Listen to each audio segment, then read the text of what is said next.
Good morning, Captain. Can you hear us?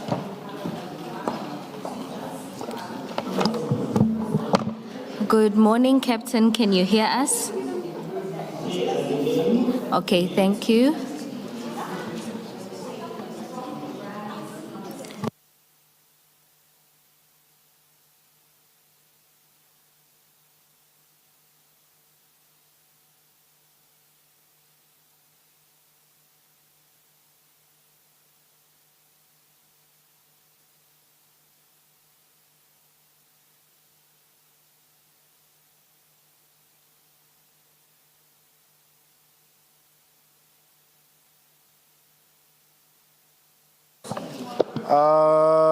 Gentlemen, can we test the witnesses' volume?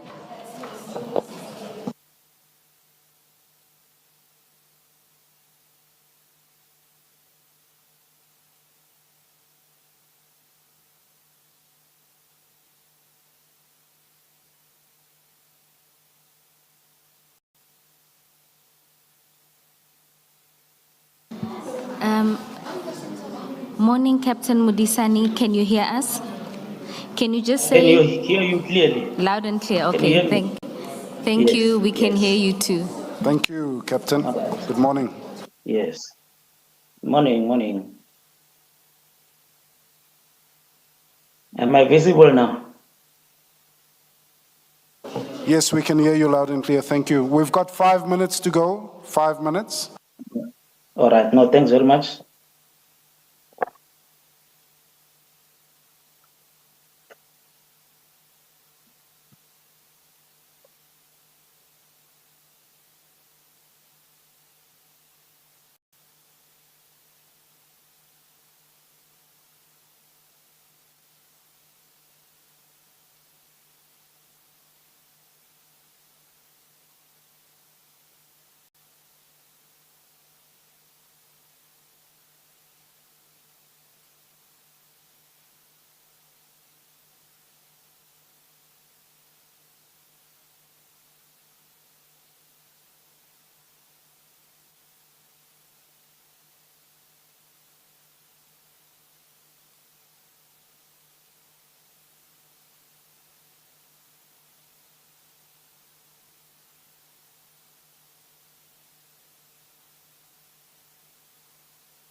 Good morning, everyone. We're about to start. Just a reminder again about your cell phones. Thanks so much. Jeremy.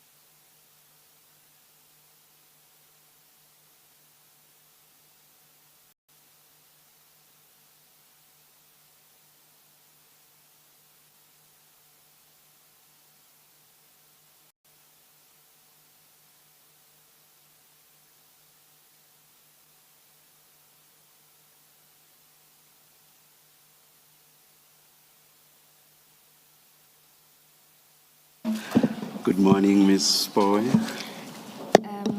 Good morning, Commissioners. Chair, the witness that we will commence with this morning is Captain Mudisani. He is joining us from a training center. From a what? A training center. center. Yes.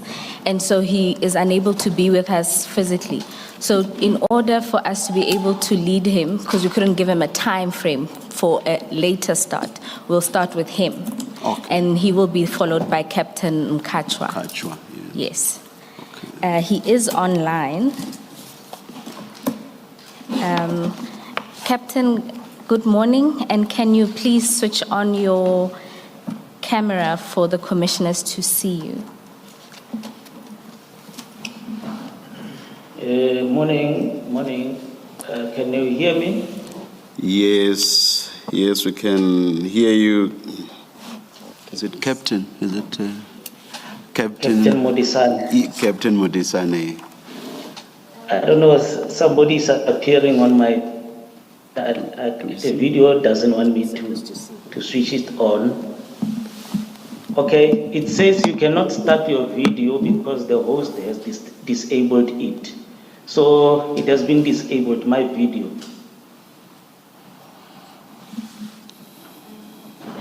Can you hear me? Yes, we can hear you. Loud and clear, Captain. Start my video. Okay. Oh, now we see you. Yeah, it was disabled. Sorry for that. No problem at all, Captain. Swear or affirm? Chair, I will show you. You'll say yes. Do you swear that the evidence you are going to give will be the truth, the whole truth, nothing but the truth? If so, please raise your right hand and say, "So help me God." So help me God. Thank you, Captain. Yes, Ms. Powe. Thank you, Commissioners. Captain, can we start with just confirming the documents that are in front of you? Can I confirm that you have before you your statement? I do have my statement before me. And the second document is the annexures to your statement, which is Annexure A. It's a 212 affidavit. That's correct. I do have commissioners.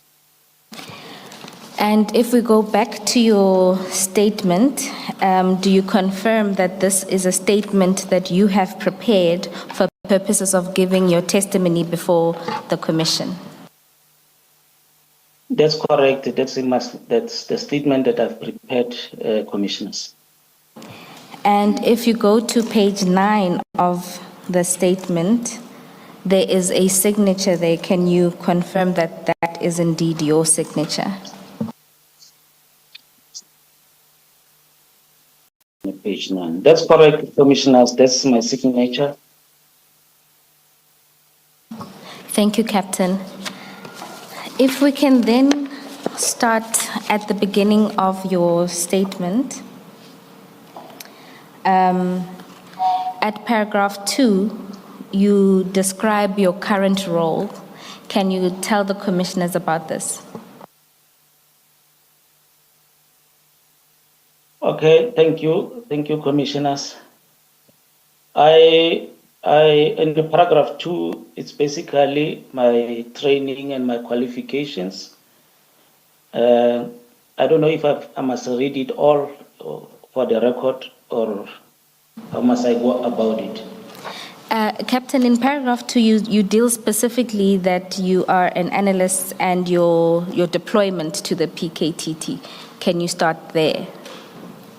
Or paragraph 2 of my statement, not the 2 and 2. Yes, we will return to your 2 and 2 later.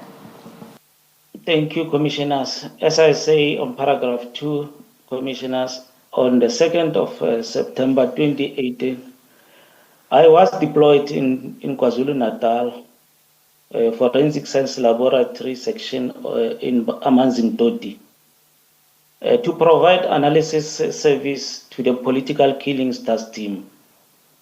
It was under the command of Lieutenant General Dumisani Kumalo. So I was assigned to assist with the forensic ballistics examination to link politically related killings. And I further later assisted the taxi violence task team, the organized crime in KwaZulu-Natal. And I also assisted any other investigating officer who came to the lab to assist with urgent cases. So I would assist such people to expedite the investigation with regard to ballistics. And Captain, you explain in paragraph 3 that as part of your work, you were requested to perform a comparative forensic ballistic examination. Can you explain what this request was about? Thank you, Commissioners. The request was all about, there was 3 cases in KZN which are related to political killings. So these 3 cases were still unresolved, and the investigation was kind of stalled because there was no evidence coming forward. So I was requested to do a comparison. Okay, paragraph 3. I'm on the wrong paragraph. Sorry, Commissioners. So I was requested to do a comparative ballistics examination by comparing the ballistics results on Bramley case 149 of 4/2024, which is the matter of Mr. Swart of QTech Engineering. So this case of Bramley, Commissioners, I was requested to compare it with the 3 cases which are Santin case 398 of 11/2022, where DJ somebody was murdered together with his bodyguards. The other case was Orlando case 93 of 2/2023, where Mr. Don Tingleni was killed. And the third case was Orlando case 220 of 3/2022, where DJ Vintos was killed. That's the initial request. Thank you, Captain. That is one of the requests that I received from the organized crime unit. Thank you, Captain. And before we deal with the specifics of that examination, you detail your education and work experience at paragraph 4. Can you take the Commission through that, but with reference to Annexure A? Commissioners, in Annexure A, the witness has given a comprehensive description of his qualifications, so he will make mention of paragraph 2 in particular. Captain, can you take the Commissioners through your education and experience? Okay, thank you, Commissioners. I commenced my tenure at the Forensic Science Laboratory in Silverton in the year 2008 as an examiner of forensic ballistics. And my academic background qualifications includes, amongst others, the National Diploma in Policing, which I obtained it from Tshwane University of Technology. And I also obtained a diploma in digital and analog electronics from the Nexa College in 2001.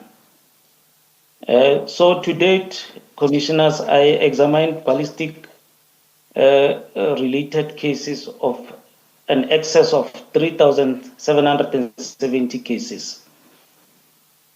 So I received an in-service training in the ballistics section from 2008, which ended up to 2011. The ballistic training, Commissioners, takes years if there is no any other interruptions in between.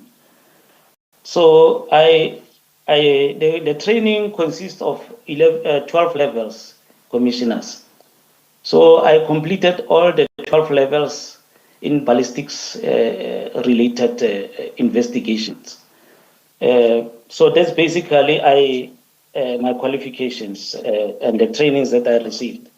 I also received external trainings from different training providers with related to ballistics analysis.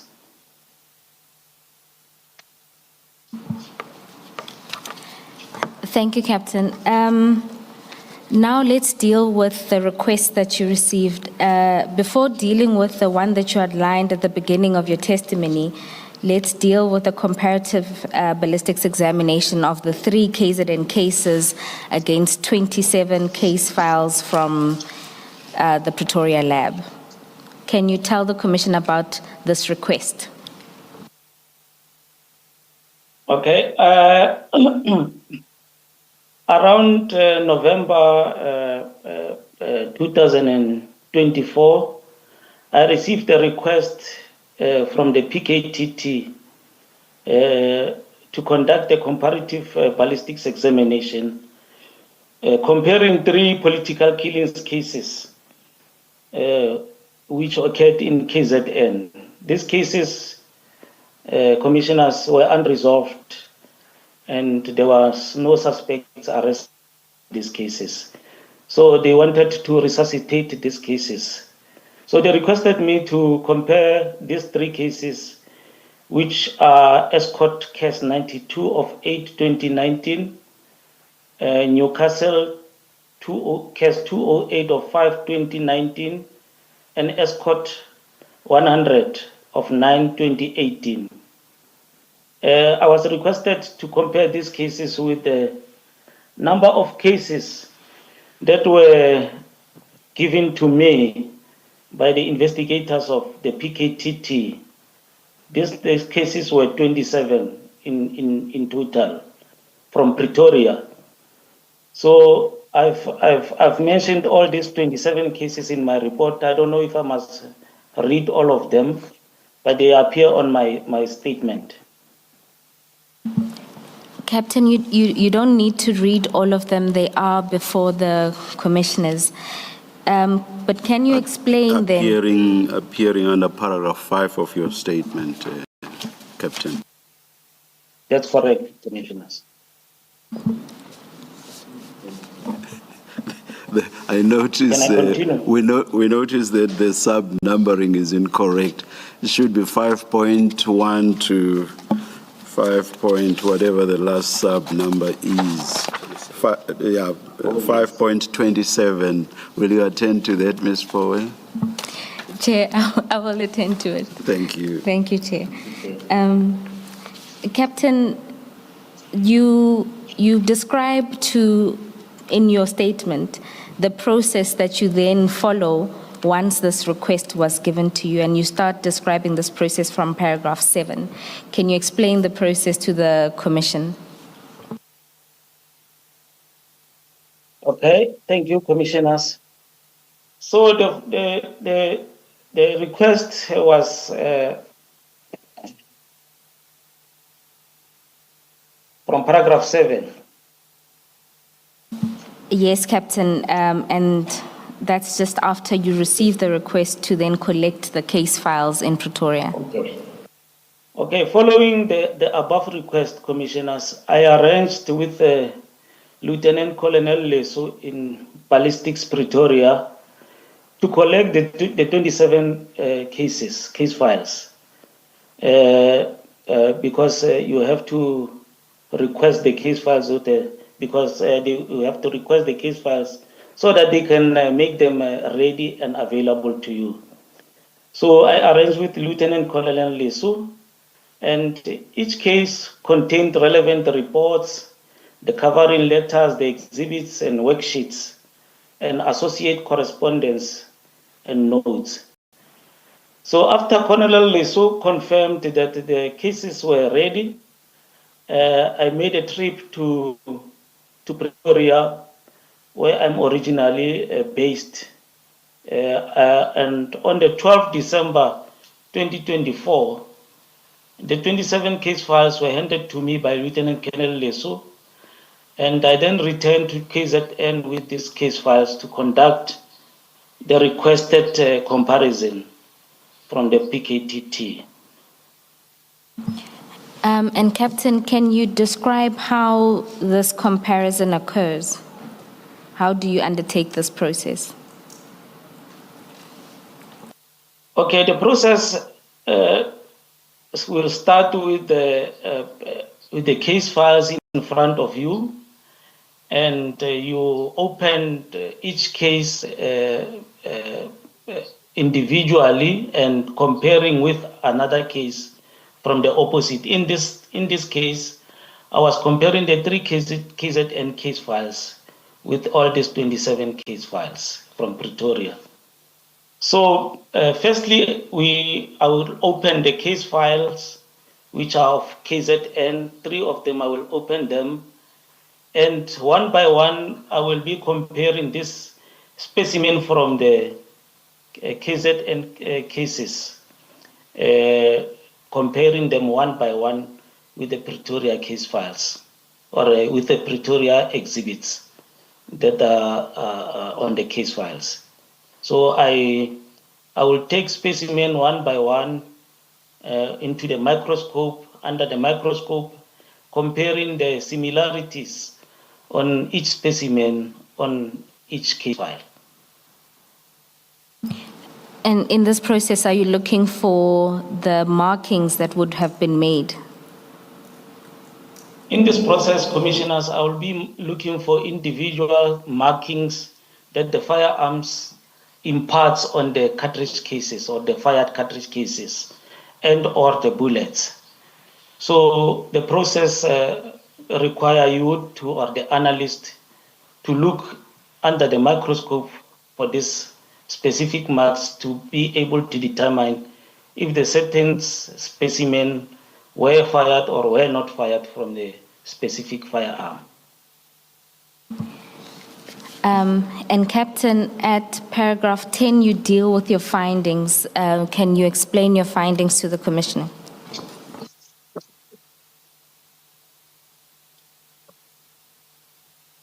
Okay. In paragraph 10, my findings were that there was no any linkage that was or that I identified between the 3 KZN political killings cases and the 27 cases that I collected from Pretoria, meaning there was no common firearm that was used in these cases, specifically between the 27 cases that I collected from Pretoria and the 3 political killings cases in KZN. So there was no link. So as the results were negative, commissioners, the outcome was recorded on the examination worksheets and the proformas as required by our standard operating procedures.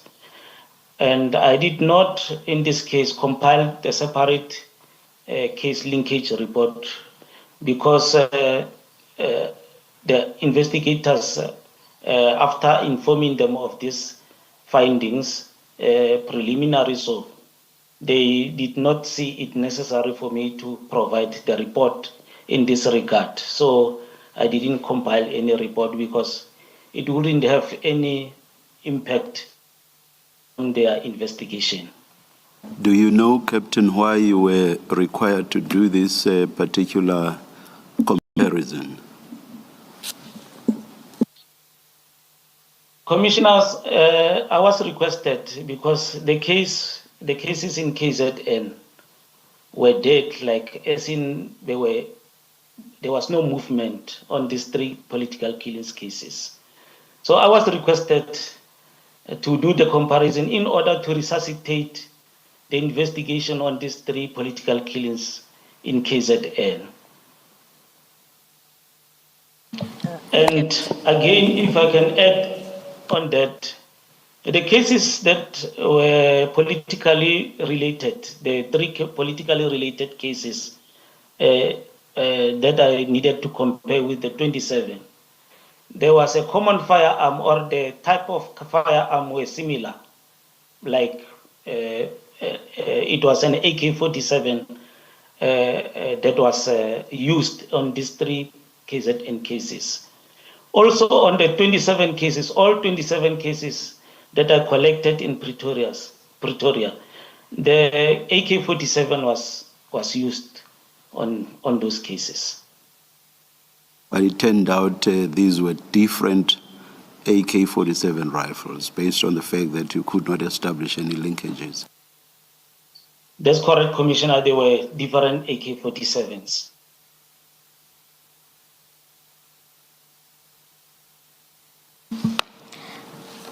Captain, you then deal with the next comparative ballistics examination request, and this in particular are the three cases you outlined at the beginning. Can you take the commissioners through the request made? Okay, before I could return the 27 case files to FSL in Silverton in Pretoria, I received a request letter on the 30th of December 2024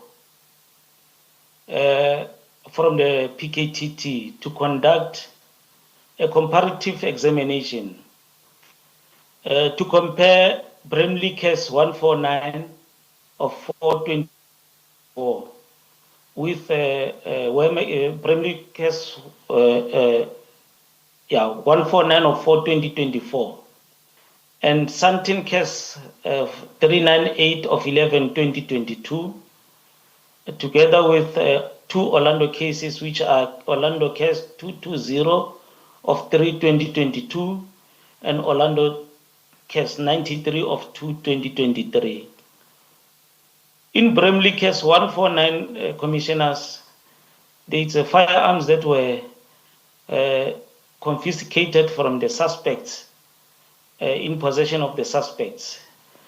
And in Santin 398 of 11/2022, it was a matter of DJ Somebody together with his two bodyguards.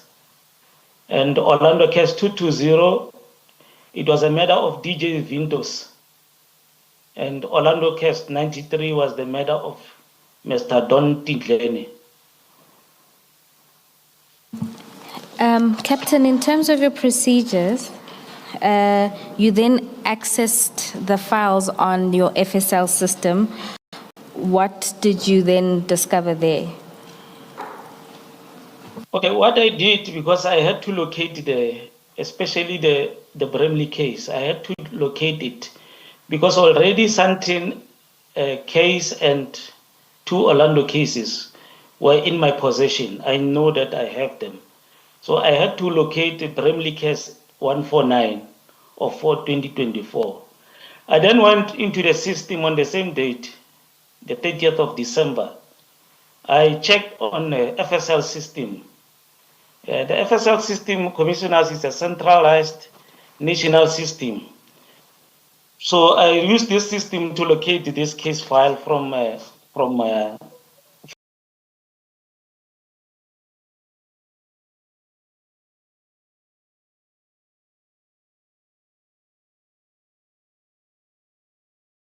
Bramley.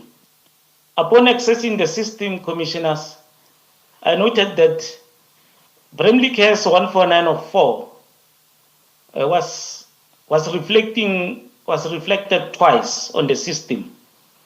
There was a Bramley case 149 of 4/2024 that was examined in Pretoria in ballistics Silverton, and there was another entry that was made in KZN, where the same entry reflected in KZN Amanzing total ballistics.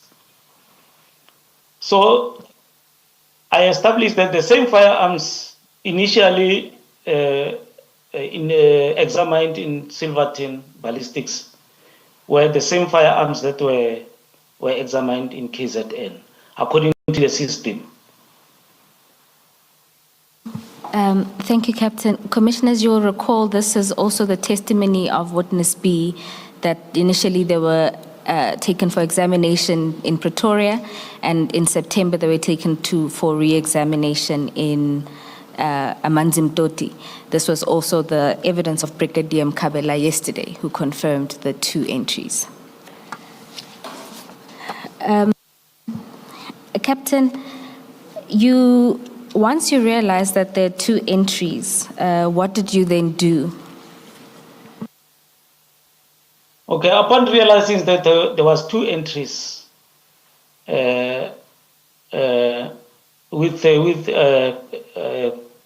of Bramley case 149, I requested the case file and spoke to Warrant Officer Keda, who was the ballistics analyst that analyzed the Bramley case in KZN.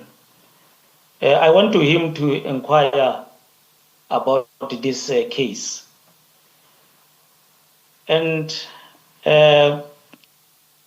paragraph 16, I spoke to Warrant Officer Keda about this case, because for me it was like bizarre why this case was examined in Pretoria and examined again in KZN.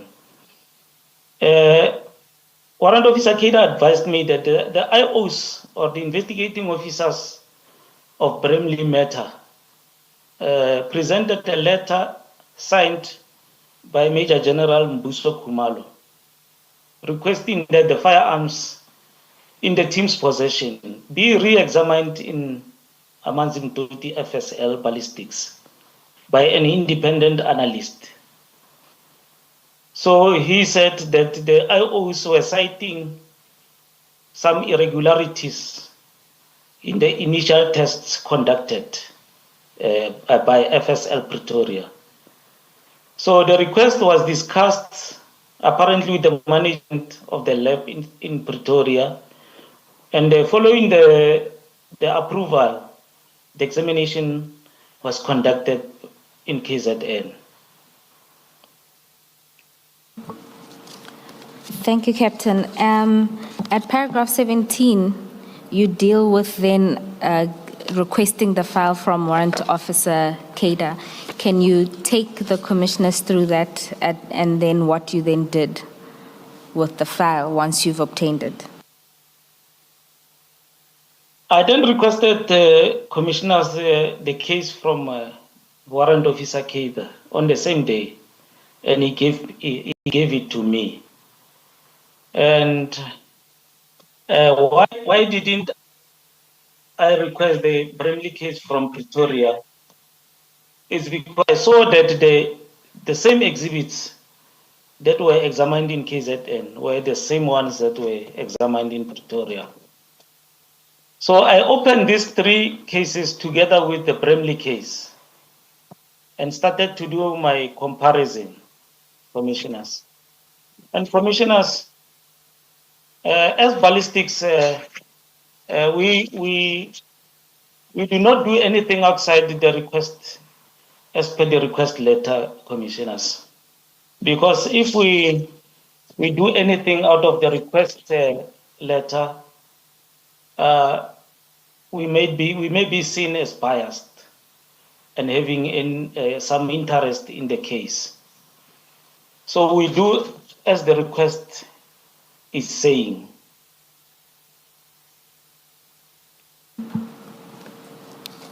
So paragraph 18, I deal with, and then I requested and received the Bramley case from Warrant Officer Keda on the 30th of December 2024. And I then opened these 3 Pretoria matters together with the Bramley case and started to do my examination to compare if there's any possible link between these cases. Commissioners, importantly, analysts work strictly within the scope of the written request, as I said. And we undertake tests beyond that mandate may compromise impartiality and create perception of bias. So if we do something that is not on the request letter, we might be seen as biased or having an interest in the case.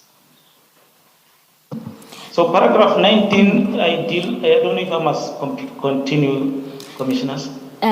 Yes, Captain. Before you continue, you're about to go into what you then found. For ease, I'm going to ask that the commissioners also open the 212 affidavit so that you can then explain to them the process that you undertook in the examination.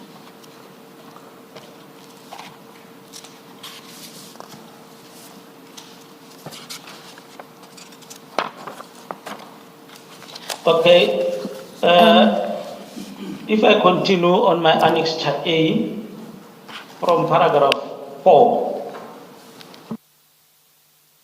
Paragraph 4, it says, on the 30th of December 2024, during the performance of my official duties, I found in the case file marked with that lab number 598202/2022, which is something 398, I received 2 intact sealed evidence bags marked inter alia something case 398 of 11, 2022 B3 and B5, and I opened the bags and found the following. Basically, we hear what happens, Commissioners. Each and every evidence, or each and every case file contains evidence bags with exhibits inside. So I would open the seal bag to retrieve the exhibits inside that seal bag. And this is what happened here in this Santin case where DJ somebody was killed.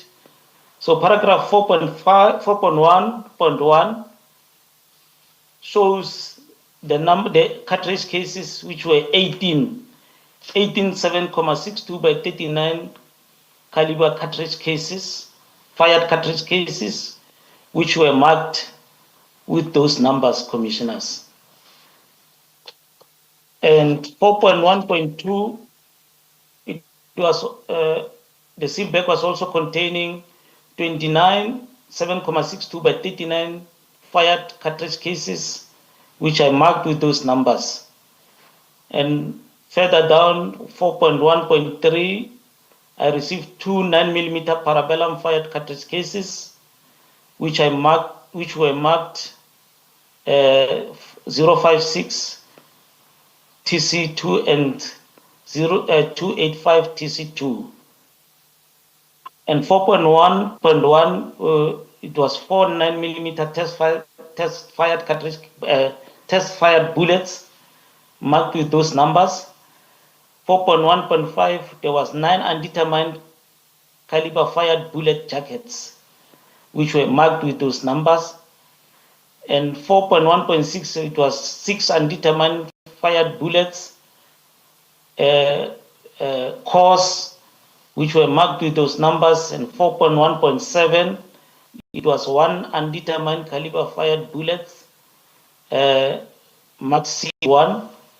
And the next seal bag with that serial number contained 4.2.1, 7.62 millimeter, 7.62 by 39 millimeter caliber fired cartridge cases, and 4.2.2 9 millimeter parabellum caliber test fired cartridge cases. That's the exhibits. Those exhibits, all of those exhibits were in the case of Santin 398, where DJ somebody and the 2 bodyguards were killed. So paragraph 5, Commissioners, it deals with Orlando case 93 of 2, where 93 of 2, it's where Mr. Donaldin Glennie was murdered. So paragraph 5.1, it says 21 7.62 by 39 caliber fired cartridge cases, which were also marked individually. 5.2, 1 possibly 7.62 fired bullet jacket. 5.3, one undetermined caliber fired bullet jacket. 5.42, 7.62 tungsten cores. 5.5, one undetermined fragment. And 5.6, one 9mm parabellum test fired cartridge case, and 5.7, two 9mm test fired bullets. And paragraph 6, Commissioners, deals with Orlando 220 of 3/2022, where DJ Vintos was met.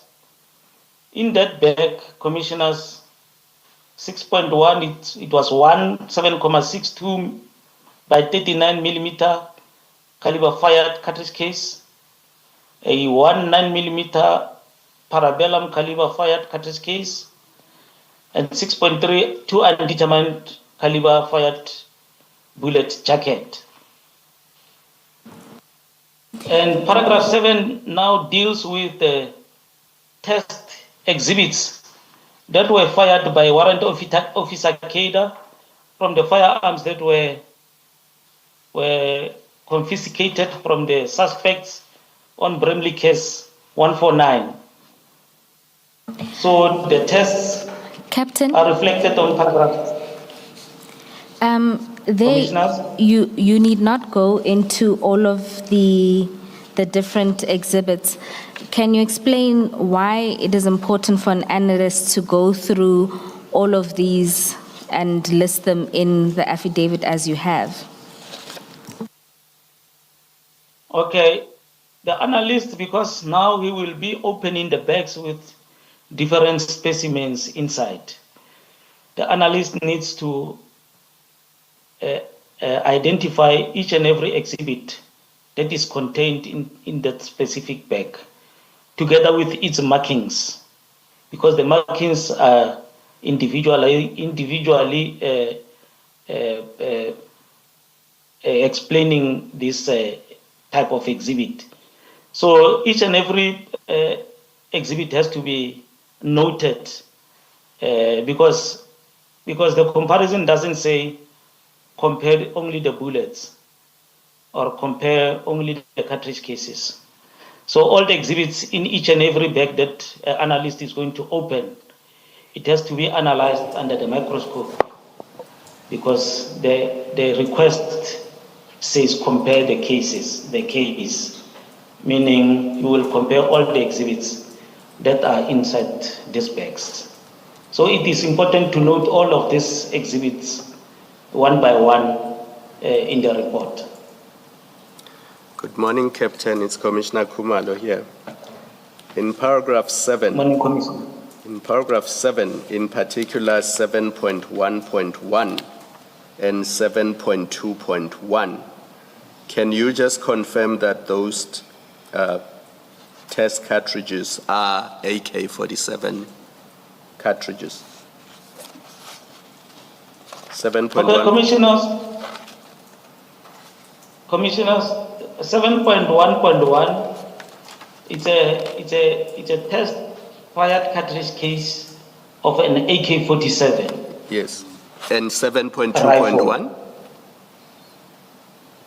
Then 7.1.2, it's a test fired cartridge case of a 9mm parabellum caliber or firearm. No, Captain, I asked about 7.2.1, not 7.1.2. Oh, that's correct, Commissioner, yes. They are both cartridge cases of an AK-47 rifle, Commissioners. Yes, and the reason I'm asking you that is because the evidence we have heard in this commission is that 15 test cartridges were recovered at Bramley in respect of the AK-47 that was found there. So I just wanted to know why you only got hold of 2 of them and not 15. Am I misunderstanding something? Yes, Commissioner, if I may just explain there. Because the 15 cartridge cases of an AK-47 were firstly analyzed in Silverton, Pretoria. after the analyst have concluded his analysis, the only thing or the only exhibits that he will dispose of to the station will be the rifles or the exhibit firearms. So the 15 cartridge cases, I did not receive them because I did not deal with the Bramley case in Pretoria. I dealt with the Bramley case in KZN. So when the exhibits firearms were delivered to KZN, they were not delivered together with the 15 cartridge cases of an AK-47. So these 15 cartridge cases were filed in the case file that was analyzed by an analyst in in Pretoria, not KZN. So here I was just dealing with the test fired cartridge cases, Commissioner. Thank you. Thank you, Commissioner Khumalo. You'll recall also that witness B explained that after they get the report, they only get the weapons. So it's the weapons that were then taken to KZN for further re-examination. And then just for identification of the types of cartridges that are examined, you'll see if it has a TC in it, it's a test cartridge, not the ones that are recovered on the scene. Captain Mudisani, can you confirm the correctness of, at the very least, the identification of cartridges? I do confirm the correctness of these exhibits, commissioners, and what I've outlined. Captain, you then at paragraph 8 explain that you conduct a microscopic individualization of fired cartridges cases and fired bullets. Can you explain that in layman's terms, what you mean in that statement? Isn't it paragraph 9? I think it's paragraph 9. It would be paragraph 8 at the very bottom of your statement. Okay, here it's just the intention and the scope, what I was required to do, paragraph 8. So I was required to microscopically individualize the fired cartridge cases and the fired bullets, meaning I was gonna compare the fired cartridge cases and the fired bullets. That is according to the request that I've received, to say compare. I was not doing a full examination from the scratch. Thank you, Captain. And then you deal with the results or your findings. Can you explain these to the Commission? Okay, the findings on paragraph 9, Commissioners. As ballistics experts, when we're doing comparison, we compare the individual and class characteristics. It's the markings the class and individual characteristics is the markings that were transferred by the firearm components onto the cartridge cases and onto the bullets during the firing process. So there will be those characteristics that we are looking for on each and every specimen under the microscope to determine the common origin of these specimens. So the microscope assists us to view those tiny marks which a naked eye cannot be able to see. And we use this instrument to come to a conclusion whether there's a specific cartridge case or a specific bullet was fired or was not fired from a specific bullet, firearm, Commissioners. So in paragraph 9, it's my first findings, which says the cartridge cases mentioned in 4.1.1, 4.2.1. This 4.2.1, 4.1.1 and 4.2.1 are the exhibits that I retrieved or that I I found in the Santin case 398 of 11/2022, a matter of DJ somebody, 4.1.1 and 4.2.1. 5.1 is the exhibits that I found in Orlando case 93 of 2023, where Mr. Don Tindleni was murdered. And 6.1 were the exhibits that I retrieved or I found in the case file in the Sealbag under Orlando 220 of 3/2022, where Mr. DJ's Vintos was murdered. And 7.1.1 and 7.2.1, those are the test cartridge cases that I found inside the Sealbag in the case of Bramley 149 of 4/2024. So all these exhibits that I've mentioned, the ones in 4.1.1, 4.2.1, 5.1, 6.1, 7.1.1, and 7.2.1, I found that these cartridge cases were fired in the same firearm. So they bear common origin. This specific firearm that I'm referring to, it's a 7.62 by 39 millimeter caliber Russian Kalashnikov model AK-47, full automatic assault rifle with a serial number 575363. That AK-47, commissioners, is the same AK-47 that was found in the suspects that were arrested in Bramley case 149 of 4/2024.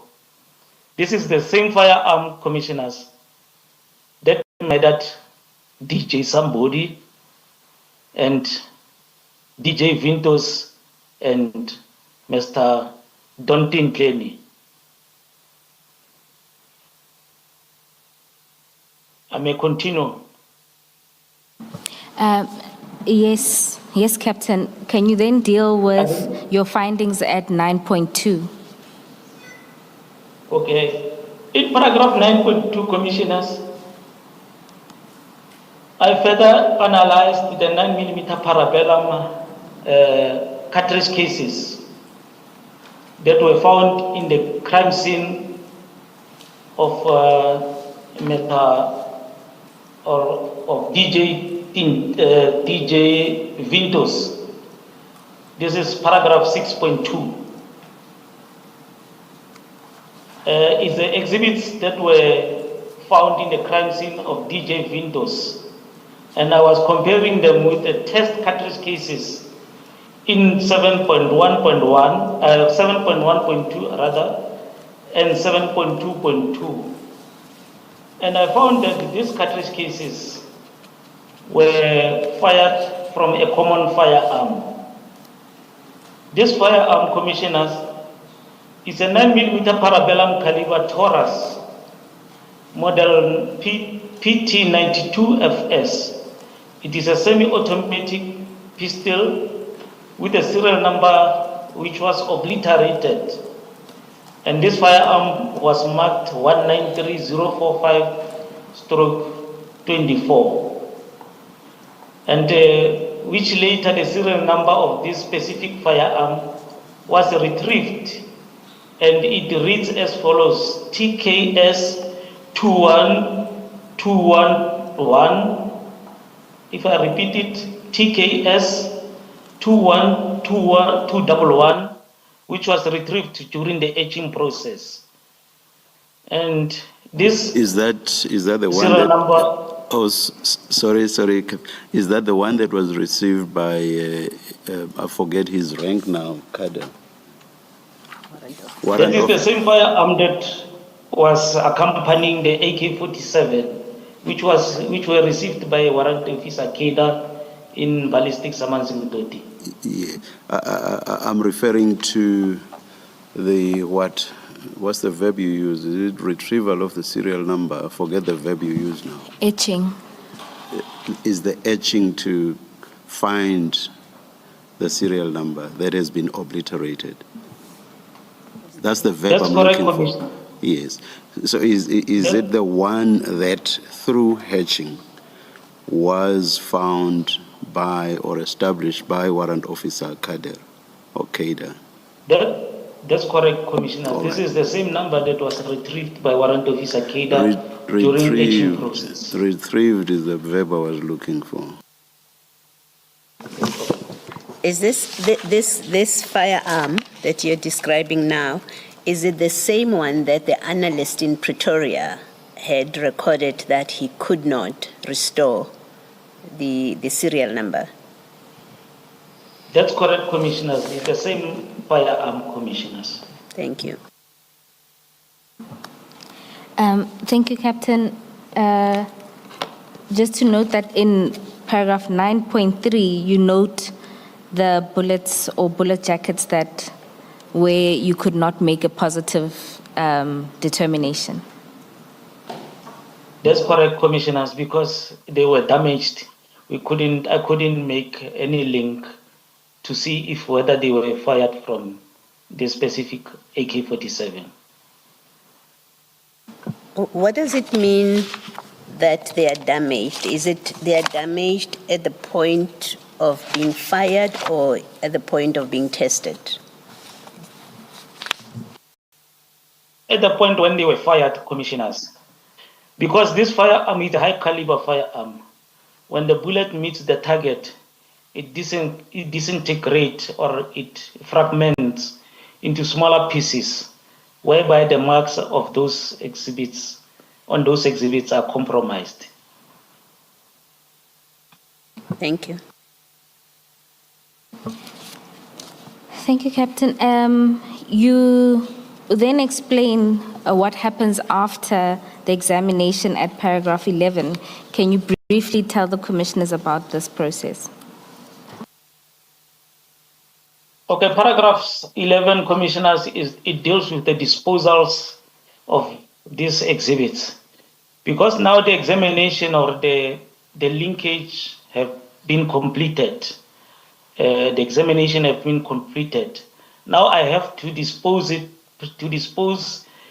all the exhibits into their different case files. This process entails putting each and every exhibit inside the new seal bag, and I seal bag, and I will complete an integrity form to show that these exhibits or the previous exhibit bag was opened by me, and I then close it on the new seal bag.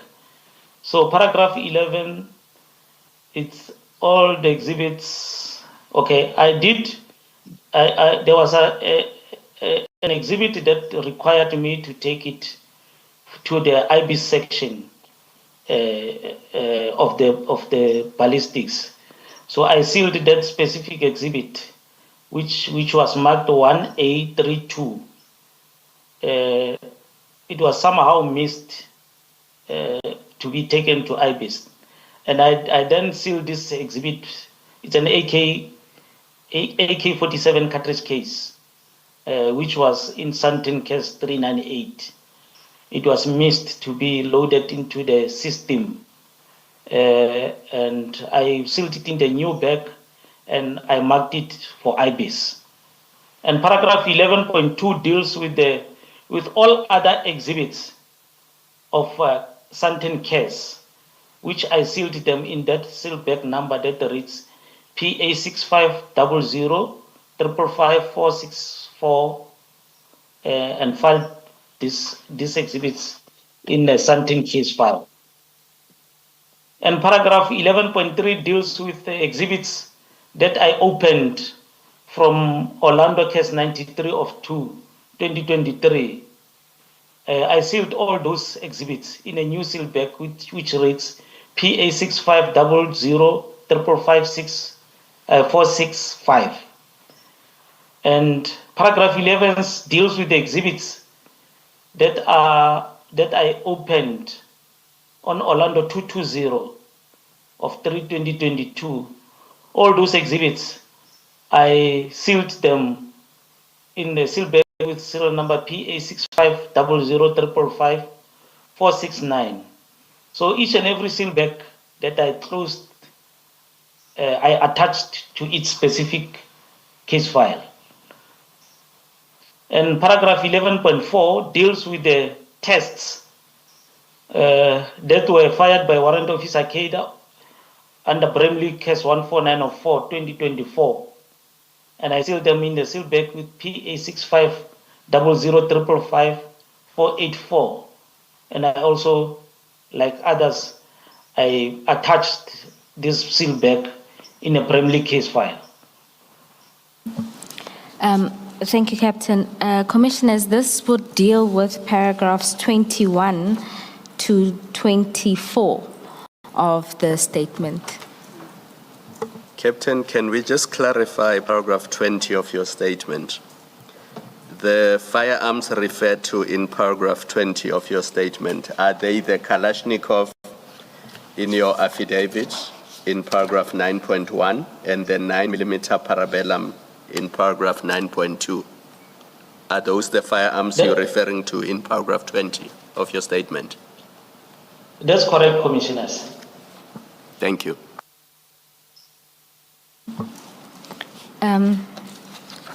Thank you. If we can then turn to paragraph 25 of your statement.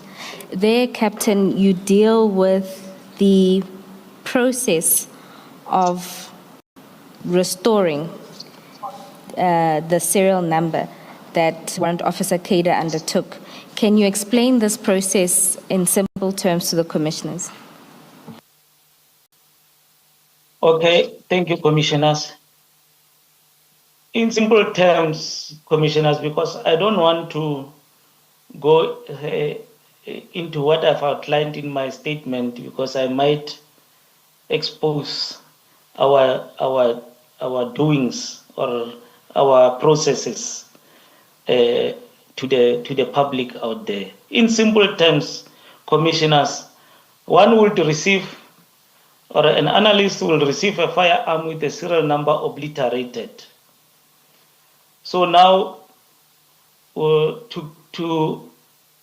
to retrieve the serial number, there is a process. We've got two processes that we undertake on that specific firearm to try and get the serial number.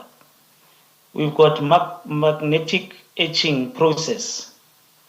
We call it electromagnetic etching process. And we've got an acid etching process. Those are two processes that we utilize in ballistics to retrieve the serial number. So the serial number during attempt to retrieve it, we've got a process. We need to undertake a process of preparing the surface where the serial number has been obliterated, or the area where the serial number was originally stamped on. We prepare the surface and apply certain chemicals on that surface to let the serial number to be visible. And during that process of applying the chemicals, when the number comes up, we note it. We note it on the piece of paper to say this is a type of a serial, or this is the number that is appearing on that area where the serial number. It could be numeric digits or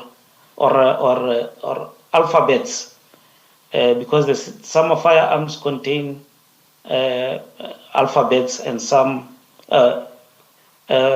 firearms serial number contains numbers. So some firearms is a combination of both. So after retrieving the serial number, after application of such chemicals, the serial number comes up. Then the analyst will call a more qualified or person to or who did the etching or who is competent on etching to confirm what he is seeing on this process. Then when they agree on this, what they are seeing, then it is confirmed by the person, the next person, to say, we saw the same number. Then that number is recorded onto the pro forma and then eventually recorded on the 212 report. That's basically what etching is all about. There's a process that we apply on the firearm or that we conduct on the firearm to retrieve the number. Captain, at paragraph 25.4, you deal with Captain Makgotle's findings in relation to this. Can you elaborate more on this point?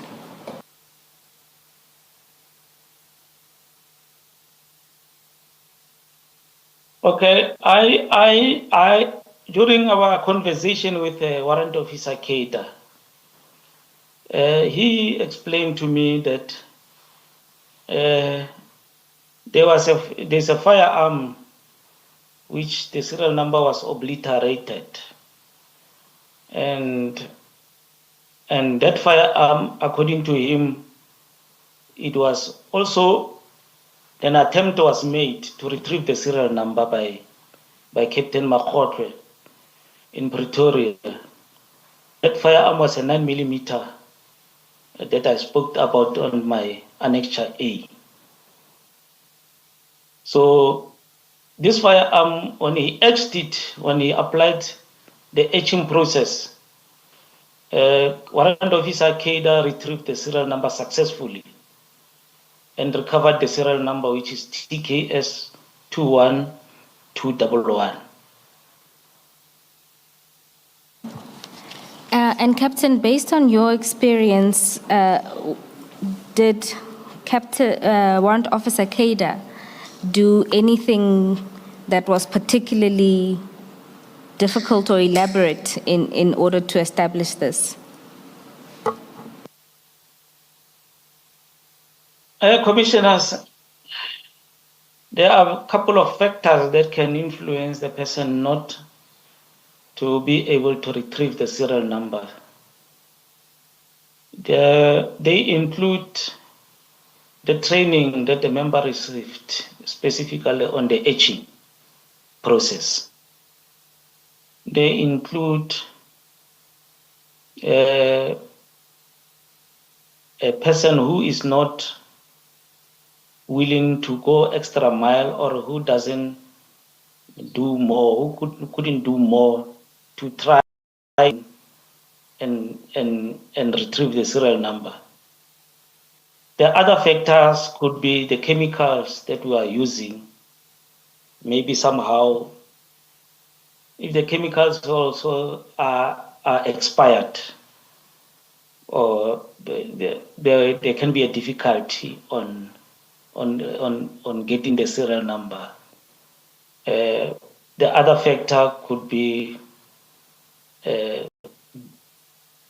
or maybe the person deliberately omitting to do his job. Those are factors.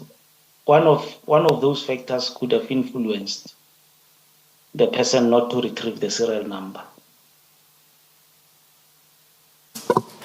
Captain, when you do the restoration, the serial number restoration, what are the protocols that apply, especially if you return a negative result, such as Captain Makgotle did? What do the protocols prescribe must happen? Okay, commissioners, the protocols that we apply in the lab or that we have in the lab is that after applying these etching processes, whether you have found the number, retrieved the number or not, there must be another person who comes and confirm your results. So that is the only process that we undertake So there's no any other process that we apply if the person didn't find the serial number. Thank you. And Captain, given that Warrant Officer Kader would be doing this process on the same firearm that Captain Mahotle would have worked on, does that raise additional difficulties? That's correct, Commissioners. It will, because now this firearm has been attempted to the serial number of this firearm has been attempted to be retrieved. The analyst who worked on the firearm basically tampered with the surface, because maybe I will use another word, not tampered. He was attempting to retrieve the serial number. That means he has done some sanding of the surface, meaning he prepared the surface, and then he couldn't retrieve the serial number. Now, it will be difficult for the next person. I would expect the next person to have a tough time or a difficulty to be able to find the serial number, because him or herself needs also to prepare the surface again, to clean it and to prepare it for him to now apply those chemicals. So it is advantageous for the first person where the first person is on an advantageous position than the next person, because the next person will be working on the surface that has been already worked on. So Warrant Officer Kida was, but apart from what all this happening, Warrant Officer was able to retrieve the serial number on that firearm, the specific firearm. But it, especially if somebody have worked on the firearm with regard to the etching process, and the next person has to work on it again, it might pose serious problems. But Warrant Officer Kida was able to retrieve the serial number. Captain, what is the importance of the serial number? And if you're unable to retrieve it, what is the consequence on the case, if any at all? The importance of the serial number, Commissioners, it shows the identity of the firearm. The same applies to the engine number of a vehicle. It shows the identity of the firearm. It shows the history of the firearm. Who is the original owner of the firearm? It will show that. It will also show that if the firearm was robbed from the owner would have opened the case. If the owner was murdered, the case could have been opened.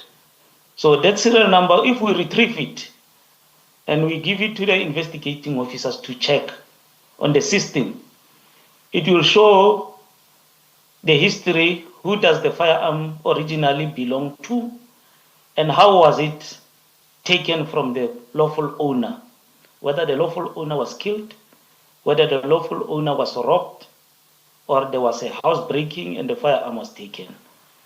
So the serial number is very much important. It shows the identity of the firearm. If we don't have the serial number on the firearm, that firearm doesn't have identity. Thank you. And Captain, on this score, if the firearm was ever seized at any point by the police and somehow ended up in the street, this process would also be able to discover that? That's correct, Commissioners. If it was recovered by the police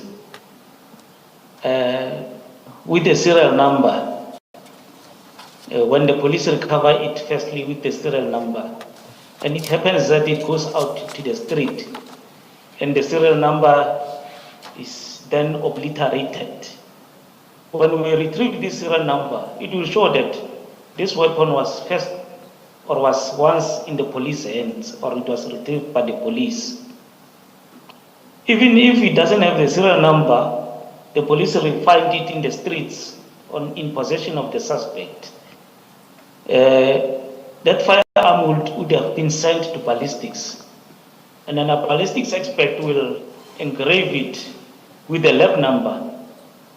We engrave the serial number or the lab number on the firearms where the serial number was obliterated. So that engraving will act as a serial number on that firearm. So if it goes from the station to the street and it gets found on the suspect, then we can identify it with an engraving on it. Thank you, Captain. The comparative ballistic examination that you performed, and you deal with it in paragraphs 21 to 20 of your statement. Do you know if it was also performed in Silverton? So that is before you came in and you were asked to do it. Do you know if national headquarters performed the same exercise before you were brought in to do it?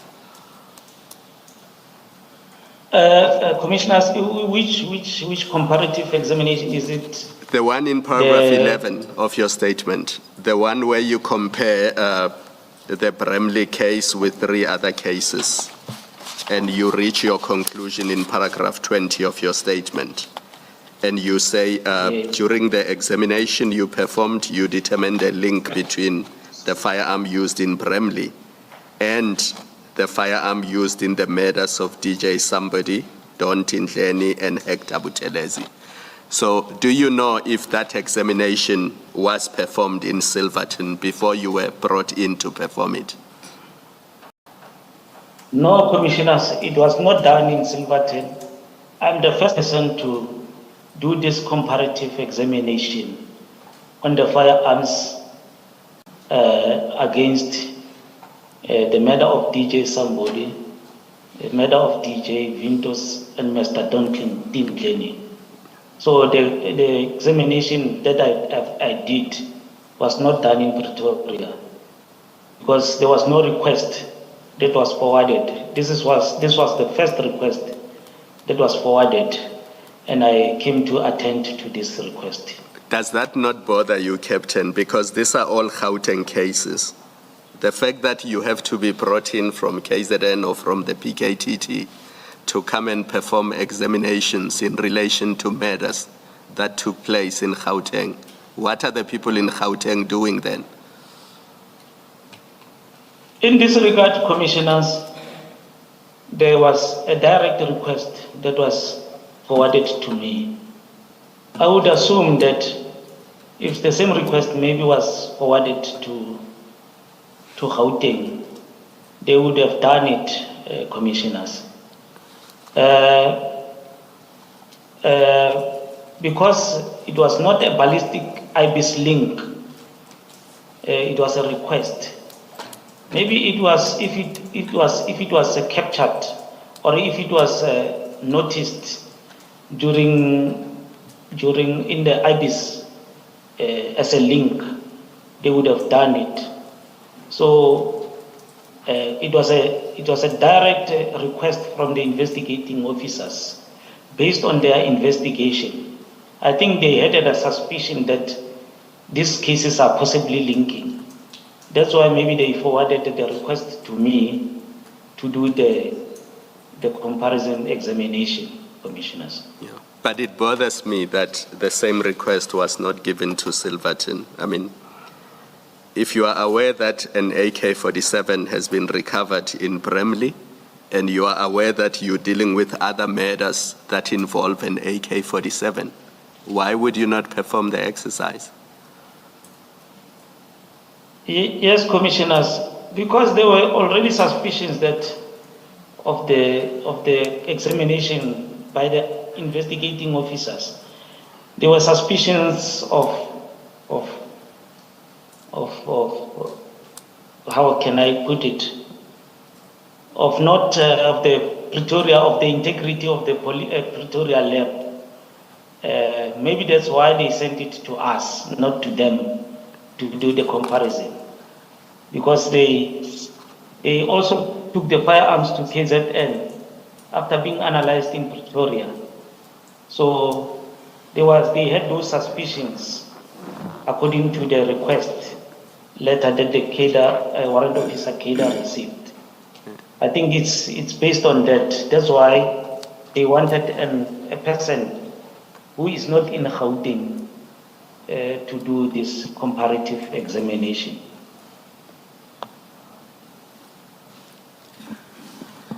Captain, I find it strange that you say no request was made to establish if there were any linkages.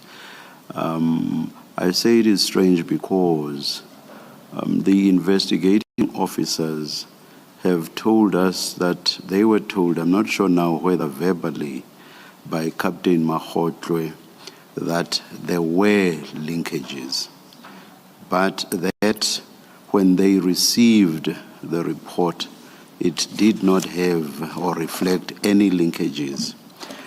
So what I find strange is that Captain Mahotlwe would have spoken to them about linkages when no request for linkages had been made. Do you want to comment on that?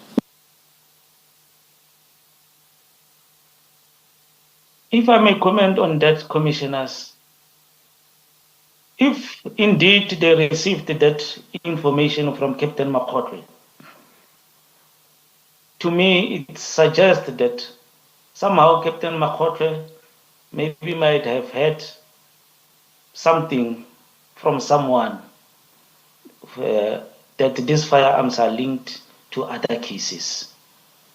And indeed, if that's the case, I really don't know. It's very hard for me to digest it, but that means all along, maybe I would say Captain Mahotlwe knew that these firearms from Bramley are possibly linked to other cases.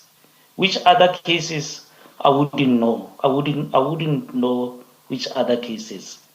But if indeed he told the investigating officers so, I would expect him to have been able to link those firearms or those exhibits and supply the correct report.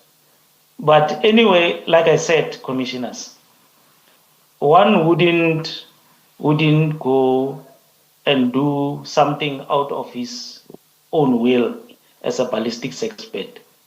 We have to be directed because we might be seen as biased. So, but the information that he gave to the investigating officers was crucial, was very crucial, and that means there was some communication between him and them. I would expect them to continue and ask questions with regard to what Captain Mahotlwe is saying. I must say I like your repeated use of if, because indeed we are yet to hear from Captain Mahotlwe if he will be called. Thank you, Captain. Just one more thing, Captain. How long did it take you to perform this exercise? Because it looks from paragraph 11 like you received the request on the 30th of December 2024. And then in paragraph 24 of your statement, you say your report of 30 December 2024 is attached as Annexure A. Does that mean the whole exercise took only a day to perform and to complete? Only a day. It took only a day, Commissioners. Yeah. You know why this? In In PKTT, we had a motivating factor. I don't know where we were taking it. We worked on the case until we finish it. If there is a positive feedback that we are seeing on the examination, we will work until it's late. So, and looking at the number of exhibits that are received on the 4 cases, it's not lots of exhibits. We are dealing with lots of exhibits on other cases, which can take you more than 1 day. But these ones didn't warrant me to take more than 2 days or more. So I finished this examination in 1 day, Commissioners. And is that unique to the PKTT? You've just said something important, that in the PKTT, you don't stop until you are finished. Is that unique to the PKTT, or is it something that is ingrained within the subs, especially the ballistics division as a whole? This was unique to the PKTT Commissioners.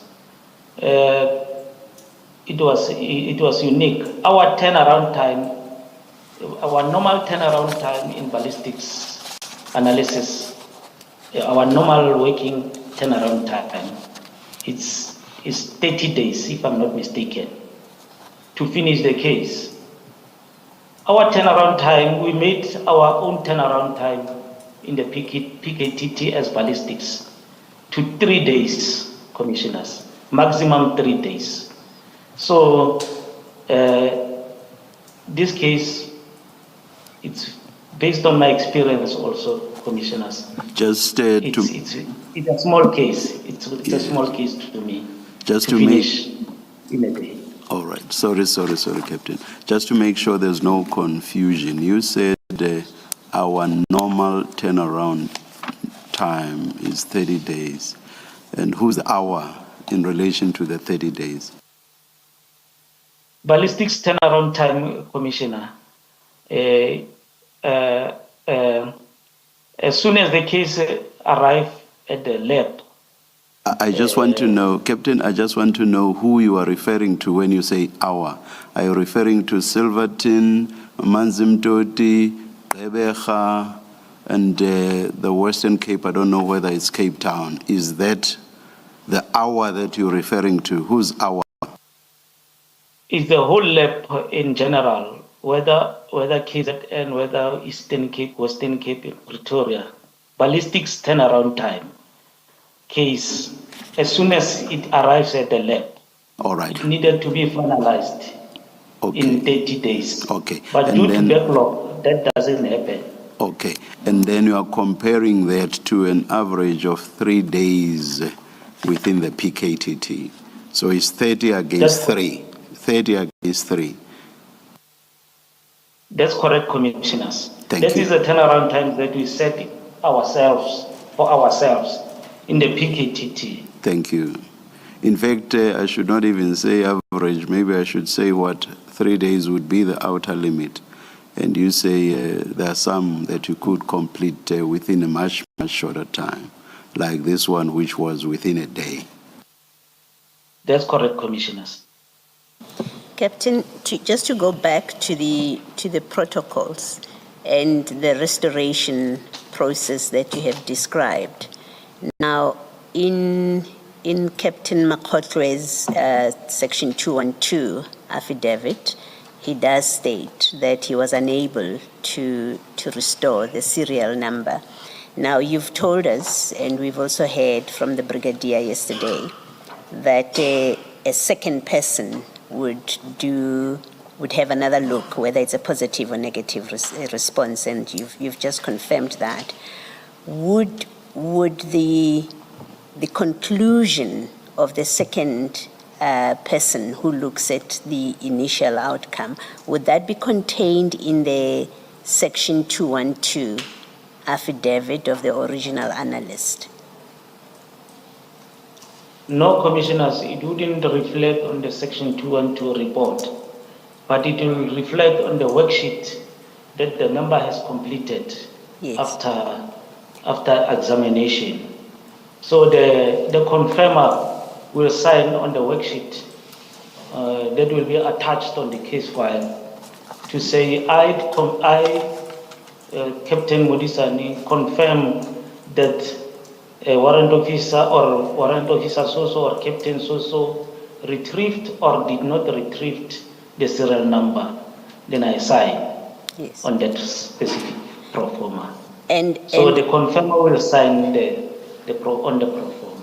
yes, and if there's no confirmer or verifier, am I correct to say then it means that protocol, the prescribed protocol was not followed if there was no verifier? That's correct, commissioners. Thank you. It's a protocol. It's a protocol that needs to be abided by, to be applied or to be followed when doing this examination. Anyway, the reviewer of the case, Yes. after the examination of the analysis has been completed, the reviewer of the case will pick it up that this case was not confirmed or there's no signature of a confirmer of the etching process of this, and the case file will be returned to be corrected. All right. That is, if the reviewer does their job properly, then they would also have picked up and they would return the docket or the case That's file. correct, Commissioner. Thank That's you. correct. Thank you. Commissioners, just to note on the etching process, we have followed up with the witnesses A, B, and C to provide us with a supplementary dealing with their findings when they took the serial number discovered by Warrant Officer Kada. They noted that the weapons were previously recovered by police, but were not entered into SAP 13, which is the administrative process. So we have asked for an affidavit in that regard. Captain, just for completeness, your 212 affidavit, was that then reviewed accordingly before you shared it with the investigating officers that made the request? That's correct, commissioners. Each and every report has to be reviewed before it gets out of the lab. So the reviewer would have done the review to check the correctness of the report. The reviewer, commissioners, if I may also state, does not change anything on the report or the results that the analyst has done or has noted on the report. All what the reviewer checks is the mistakes, the errors, the spelling. If all the protocols were observed, if all the performers were filled according to the protocols. So before that the report can go out, the review processes has to be undertaken to check the correctness of the report, whether the spellings are okay, whether the grammar is okay, whether the report was signed. Then it will be dispatched to the investigators. And Captain, after you gave it to the investigators, it is also loaded onto one of your systems. That's correct, commissioners. We've got an ICDMS system that we, after completion of the report, it gets to be loaded onto the ICDMS SMS system. This ICDMS system assists the investigators to retrieve the report from the system while they are at their respective working areas in the station. The investigator will go into the system and punch in the serial, the case number, and the system will allow him to print this report. It's only the investigating officer who can access a specific report for a specific case, because he will be assigned to that specific case. So any other person who's not an investigator of the case will have a challenge in in retrieving the report from the ICDMS system. Thank you, Captain. So this report was loaded onto the ICDMS system on the 30th. Even if it could be after the 30th. It could be after the 30th. Thank you, Captain.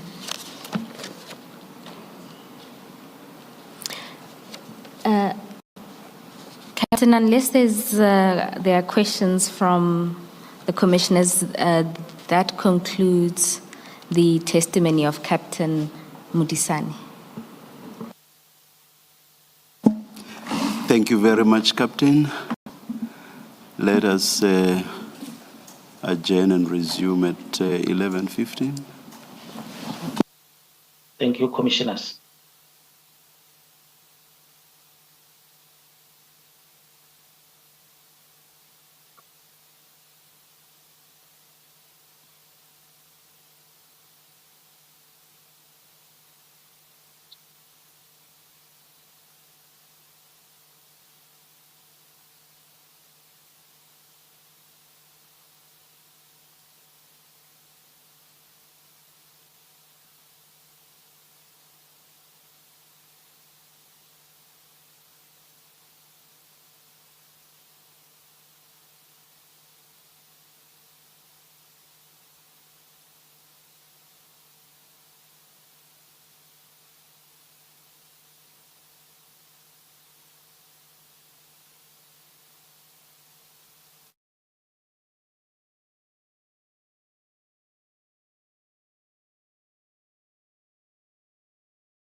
Apologies for the delay. No problem at all. Will your witness be affirming or swearing? I must ask the captain. It's Captain Mkachwa. Captain Mkachwa. Captain Mkachwa. Good afternoon. Good afternoon. Yes. Will you be swearing or affirming? Take the oath. Thank you. Do you swear that the evidence you are going to give will be the truth, the whole truth, nothing but the truth? If so, raise your right hand and say, "So help me God." So help me God. Thank you. Thank you, Captain. Chair, just some housekeeping. Captain Mkachwa today is here with the ballistics files for both the Vereeniging and the Bramley cases. And in order to prevent having to pass folders around, we thought what we would do is we would print out extracts. And there should be, before each of the commissioners, a bundle with additional documents which are extracted from those ballistics files. They run from MQM4 to MQM 11, I think, MQM 11. And they are handwritten, paginated, pages 29 to 53, and they follow on the pagination in the annexure file for Captain Mkachwa. I do have a folder with that. I do see that my co-commissioners also have folders. I trust that the content is the same. Thank you, Chair. Thank you, Captain. And Captain, you should have in front of you an annexure file and also your witness statement. Do you have both? Yes, I do have. Thank you. Captain, can you tell the Commission what your rank and position is inside the SAPS? I am a captain and I am a senior forensic analyst at Forensic Science Laboratory in Silverton. And can you explain to the Chair your relationship to the Political Killings Task Team? I was deployed in KZN to work with the Political Killings Task Team in 2019 February. I work under the commandership of General Kumalo.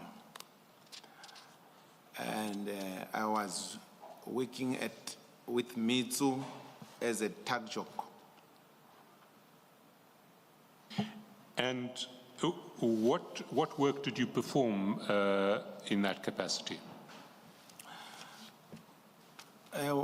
Commissioners, what we were doing there, we were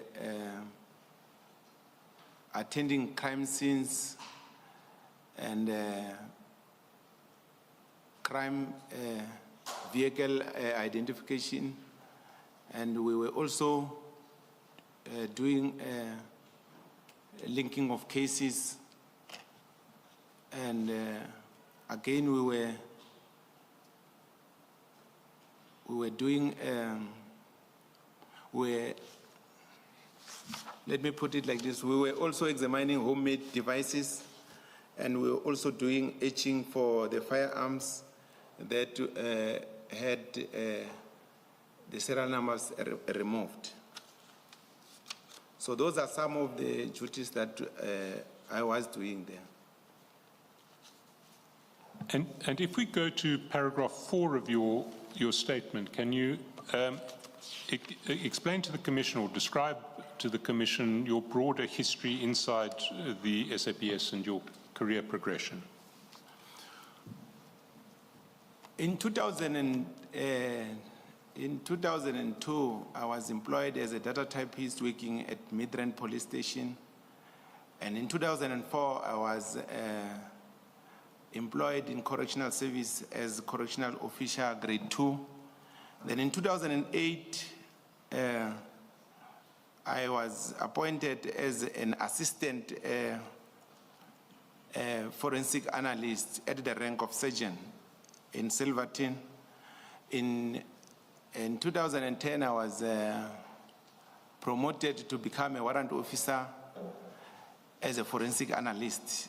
And in 2013, I was promoted to the rank of captain as a senior forensic analyst. And that is the position that I am holding up until today.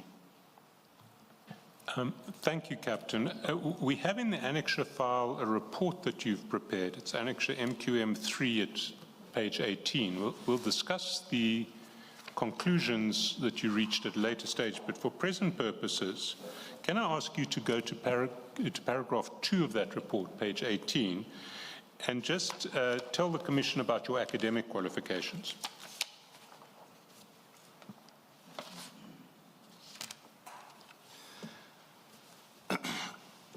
I am having a BA Honours degree in criminology from the University of South Africa that I obtained in 2018.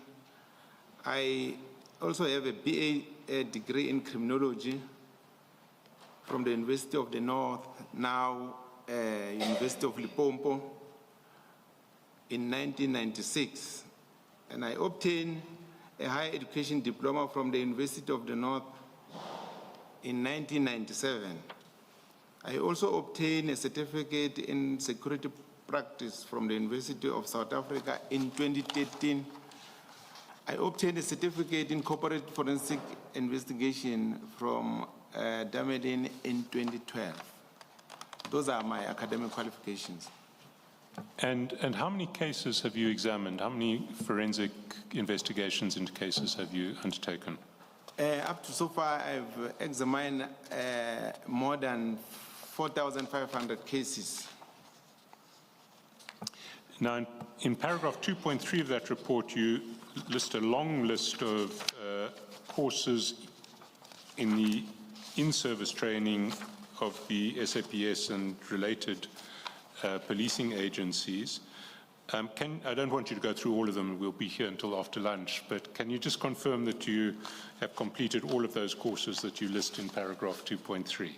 That is correct, Commissioners. Those are the in-service trainings that I have received at Forensic Science Laboratory in Pretoria. And can you confirm that you have been declared competent and proficient in forensics ballistics examination? I confirm, Commissioners.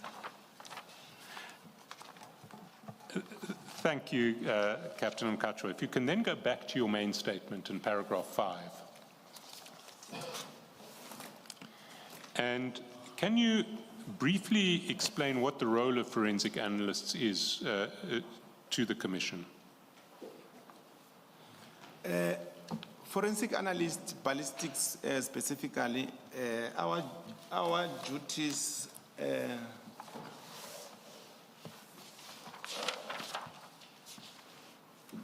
Commissioners, is to identify ammunition, firearms, and fired cartridge cases. We also identify firearms, we examine firearm mechanisms, and we examine homemade, as I've already stated. We recover and restore alphanumeric figures on metals, on firearms or tools where the number has been, or serial number has been obliterated. We also determined the distance at which in a crime scene where the shooter was, and we also do crime scene investigation, and we also document the results. These are the roles of a ballistics analyst, Commissioners. Thank you, Captain. And Captain, you brought with you today the Bramley and Vereniging ballistics files. That's correct, Commissioners. Can you just identify which is the Bramley file? Do you have them in front of you?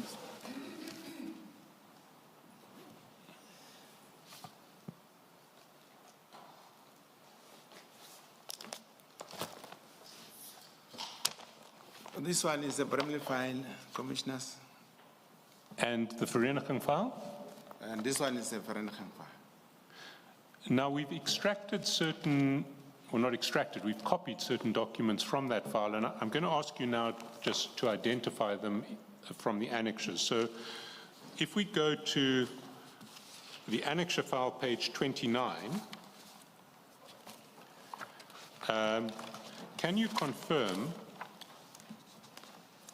that this is a report in the name of Warrant Officer Makgotlwe, dated 14 October 2024, and that it is to be found in the Bramley forensics file? I confirm, Commissioner. And can you confirm that this is the report that links the bullets extracted from the body of Mr. Swart to the AK-47 seized at Vereeniging? I confirm, Commissioners. Then if we go to page 34 and annexure MQM5, can you confirm that this is the evidence bag, now unsealed, that is still stapled into the Bramley file with the number P4B 000208366? I confirm, Commissioner. Then, if we go to page 36, annexure MQM6, can you confirm that this document is the version of the report of Warrant Officer Makgotlwe, dated 24 May 2024, that one currently finds in the Bramley forensics file? I confirm, Commissioners. Then if we go to page 44, annexure MQM7, can you confirm that this is the review report? Well, sorry, that on page 48 we see the review report of the reviewer who reviewed Captain Makgotlwe's report on the 24th of June, sorry, on the 6th of June 2024 in the Bramley file. I confirm, Commissioner. And if we go to page 49... Advocate Chesterton, because as I understand, there were 3 such reports, so this review relates to the first. It would be the first report.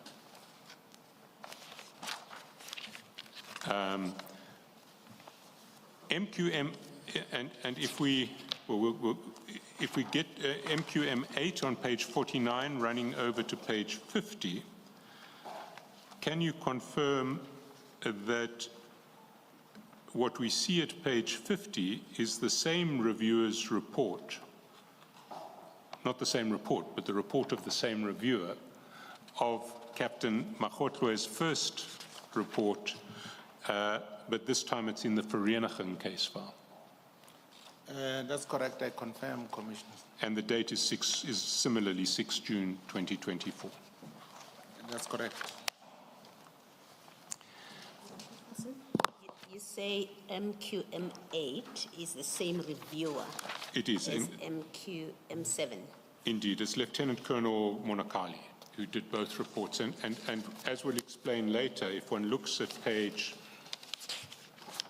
48, Yes. the Lieutenant Colonel didn't accept the report of Captain Makgotlwe, but didn't put her comments in on this form because she cross-referred to her comments on the Vereeniging form. Yes, okay. Then on page 51, MQM9, can you confirm that this is the now unsealed evidence bag PA 600-450-9202 that is now to be found in the Bramley file? Yes, I confirm, Commissioners. It's an evidence bag that originated from the Vereniging investigation, but as we stand today, it's to be found in the Bramley file. That's correct, Commissioner. And of course, it has been opened, it's no longer sealed. Then MQM 10 on page 52, can you confirm that this is an opened evidence bag, a now opened evidence bag, number PA 5500103539, that is to be found today in the Vereniging file? I confirm, Commissioners. And finally, MQM 11 on page 53, can you confirm that these are Captain Makgatloe's working notes dated 9 May 2024 that are to be found in the Bramley file?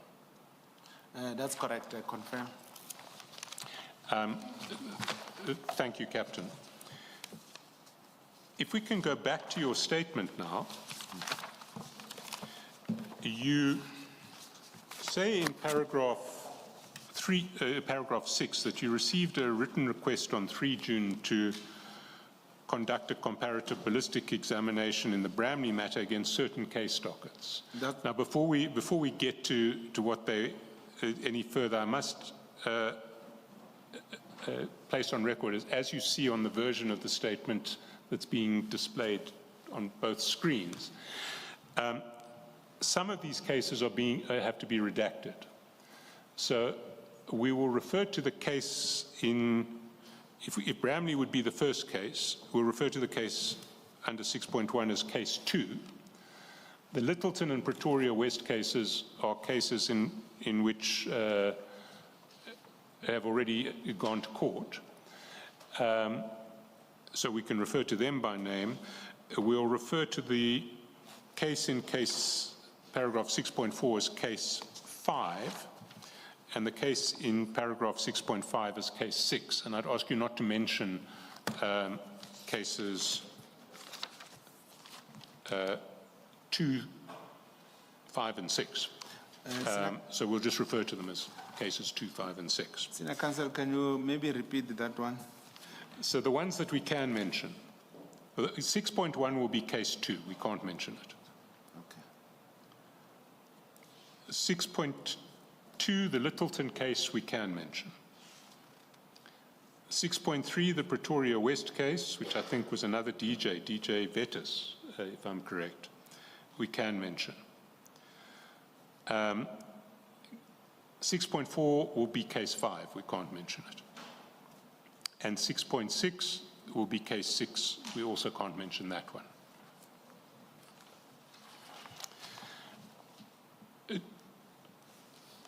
To begin with, can you confirm that you received this instruction to compare the ballistics exhibits from Bramley against those 5 cases? That's correct, Commissioner. And when did you receive that request? I received it on the 3rd of June, 2025. And if we go to paragraph 9, we'll see that you record that by the time you were asked to do these case comparisons, Captain Makgatloe had already conducted the functional testing and test firing of the firearms and had produced a report in May with certain errors which were then corrected in October. And you refer to those 2 reports as annexes MQM1 and MQM2. I'd like us to look at those 2 reports, and if we can, before we look at those 2 reports, can we look at the 3rd report that Captain Makgatloe produced, which was the report about the bullet that was extracted from the body of the deceased in the Vereniging case? And that is MQM4 on paragraph 29. Sorry, page 29 of the annexure bundle.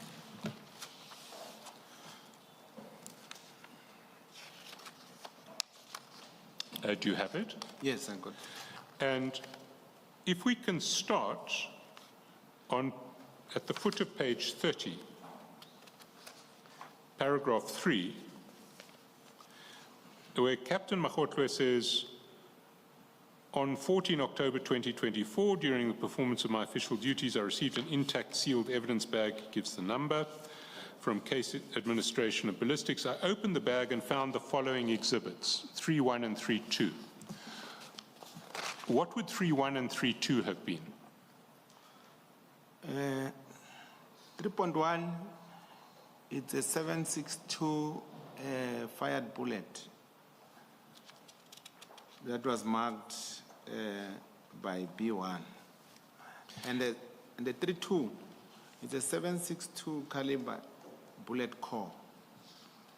Bullet core is, in a bullet, there is a lead inside the bullet, or there is steel that is covered by copper. We call it a core. And from the exhibit numbers of that fired bullet and the fired bullet core, can you tell whether this was a test bullet or a bullet retrieved from a crime scene? These are bullets that were retrieved from the crime scene, either from the postmortem or from the crime scene. In fact, the evidence in this case will be that it was from the post-mortem. So this was a bullet recovered from the body of the deceased. Then if we look at paragraph 4.12, what does Captain Magotlo refer to there?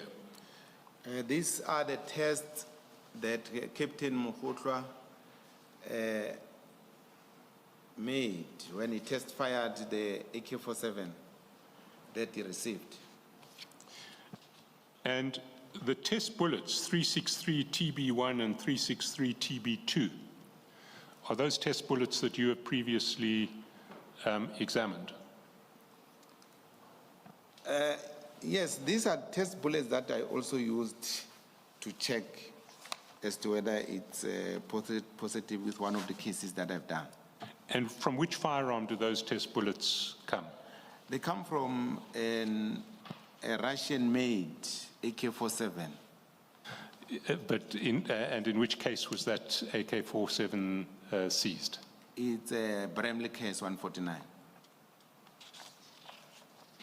And then can you explain to the Commission what the conclusion reached by Captain Magotlo in paragraph 6.1 is?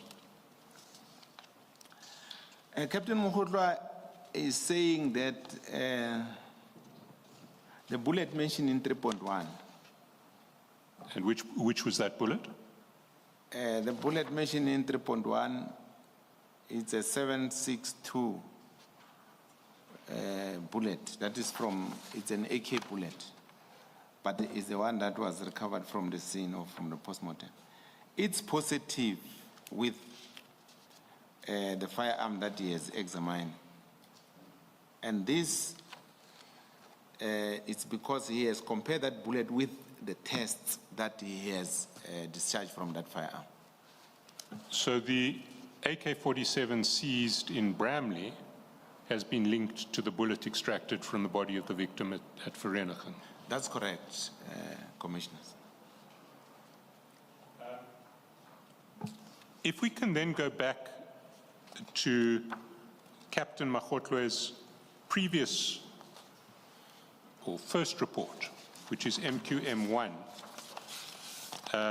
which we see from page 1 of the annexure file. And I want to take you to a series of what I'm going to put to you are errors in that report. If you can go to page 4, paragraph 4. It's page 3, paragraph 4. Page 3 of the report, but I'm looking at the pagination in the file. So the number in the top right-hand corner. Oh, Okay, you've got the same pagination as me. So page 4, top right-hand corner, page 3 of the report. I see.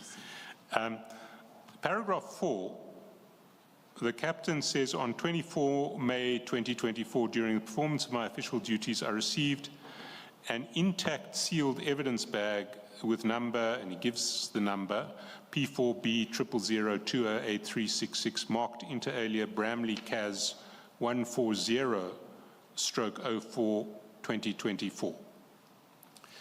Can we go to MQM5 on page 34?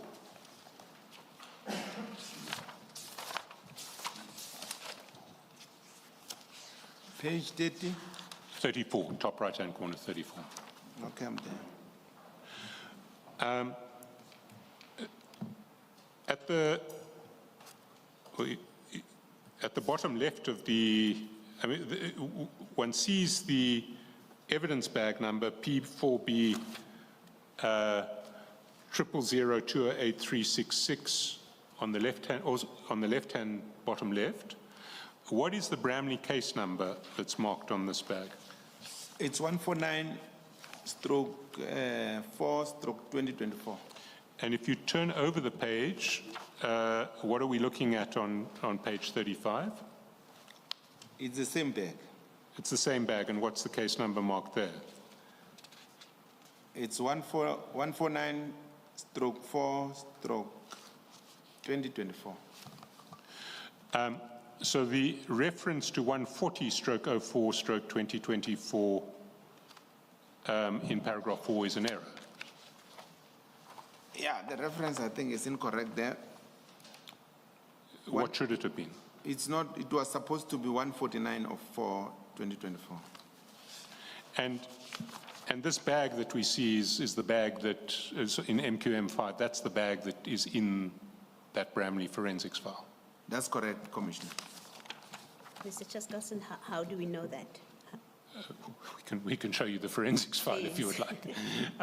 Can you take the forensics file to the commissioners and just show them that bag?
Thank you, Captain. Sorry, Commissioner, I'm not sure if you saw both sides of the bag because He showed us both sides, yes.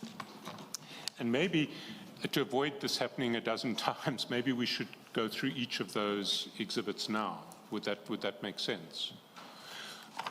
Sorry, Captain, can you bring both files back with you to the commissioners, and let's go to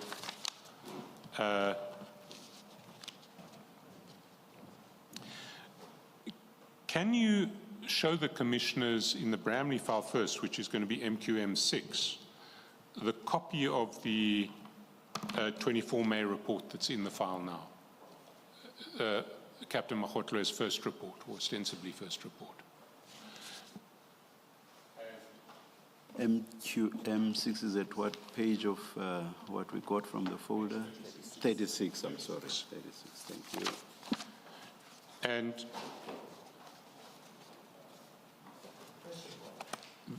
the first report.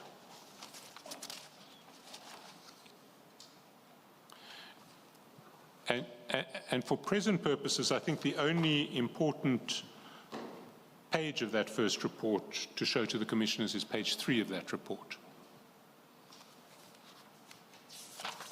which corresponds to page 38 of the... No, it won't be written MQM because that's your file.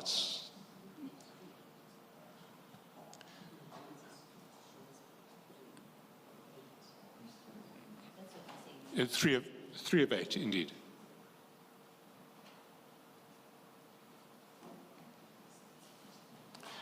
And paragraph 4 of that report should have the case number 149, not 140. Paragraph 4. Is that...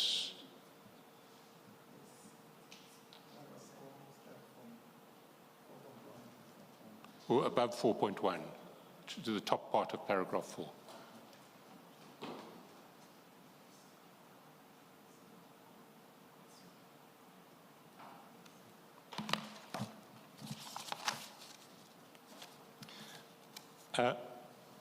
Then, Captain, can you show the commissioners the review report of the very first review report in the Bramley file?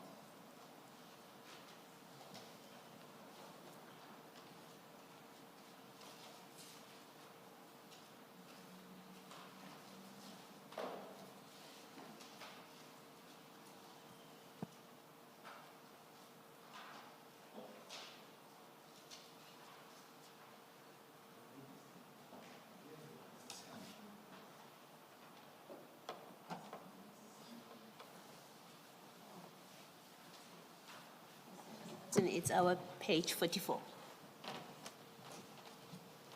That's correct. That's correct, Commissioner. Thank you.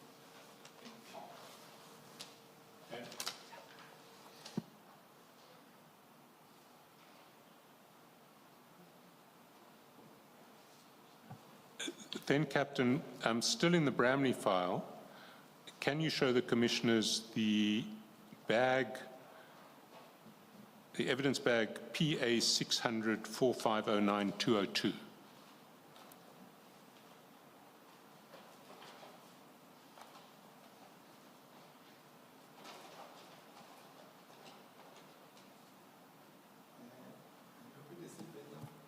I think it's 600 4509 202.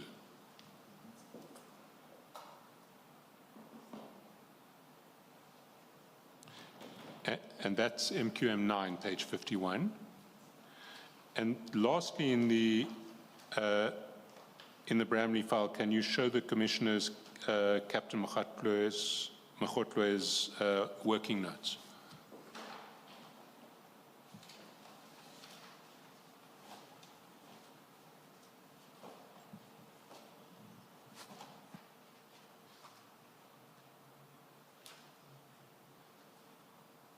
And those will be MQM 11, page 53.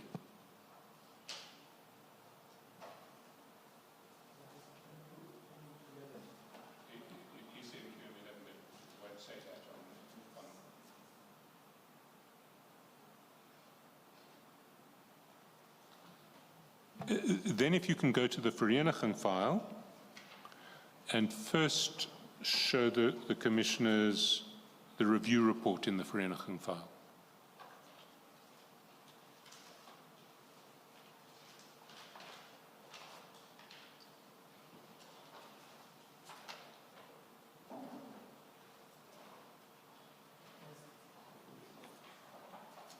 First review report.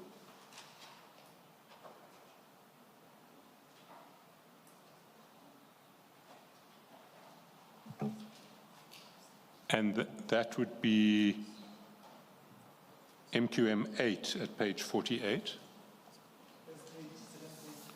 First answer, the first page of the notes, and not the notes, the first page of the log, and then the review report behind it, I think.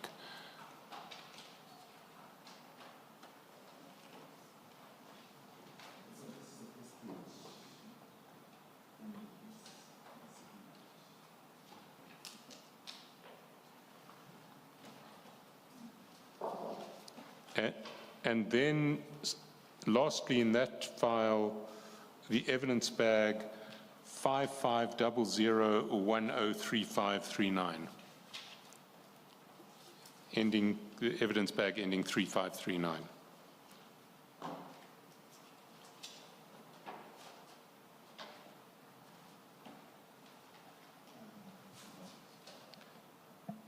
And that would be MQM 10 at page 52.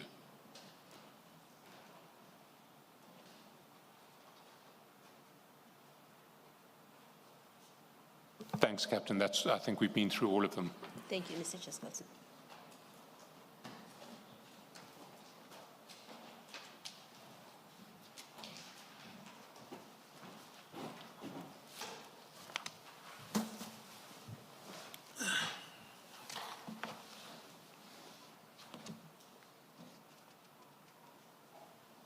So, to get back to the errors, the first is the incorrect reference to the case number in paragraph 4. Then, if you turn the page, so it's page 5. And one looks at paragraph 4.30, the captain refers to one 7.62 times 39 caliber cartridge case. But in paragraph 6 on the same page, he said, I examined the cartridges, not cartridge cases, mentioned in 4.12 and 4.13, and found that they consist of a primer, cartridge case, bullet, and propellant that were designed and manufactured to be fired by a centerfire firearm. What should paragraph 4.13 have referred to? 4.13, it was supposed to refer to a cartridge, not a cartridge case, because paragraph 6 is talking about examining the cartridges.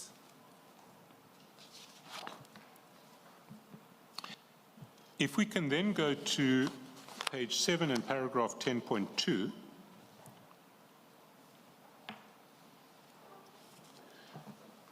and there the report says the cartridge cases mentioned in 3.4 were fired in the firearm mentioned in 4.1. If we go to 3.4, which is on page 4, what is he describing?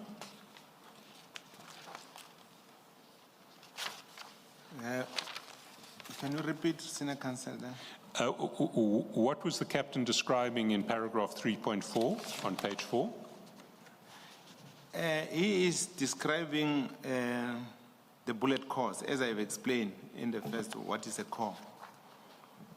But these cores are of 7.62, which means it's of AK-47 type. And so when he refers to cartridge cases in 10.2, that's an error. That's an error. And he refers to the bullet cores again in paragraph 10.6. He says the bullet cores mentioned in 3.4 are not suitable for microscopic comparison due to damage. So on the basis of that conclusion, it would not be possible to reach the conclusion in 10.2 that the cartridge cases mentioned in 3.4 were fired in the firearm mentioned in 4.1. Yes, that one is a correct one, Commissioners, that these cores, because they are damaged, they don't have grooves or lens that we can use to do a comparison. So 10.2 is a mistake? Yeah, 10.2 is a mistake. If we go to the case notes of Captain Makgotloe, which is MQM 11 on page 53,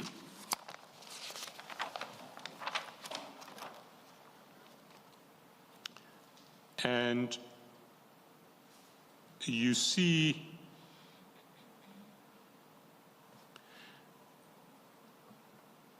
can you read for the commissioners the conclusion in relation to the cartridges AA3A to AA330. It's essentially the second paragraph of those notes. Captain Mukholwa said C/Cs, which means it's cartridge cases. It refers to cartridge cases. that were marked 193045/24, AA3A, 2, that he put a dash there, AA30. So if you count from A to O, it's 15 cartridge cases are positive to the test.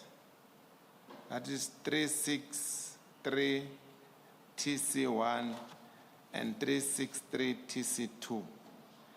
And he has made it positive because he looked at the ejector and the firing pin. If we go back to the report on page 5, and we go to paragraph 4.9, those cartridge cases marked AA3A to AA30 are the 15 cartridge cases referred to in paragraph 4.9. That's correct, Commissioner. So when we look at the report at 10.2, the reference to 3.4 should have been a reference to 4.9. That's correct, Commissioner.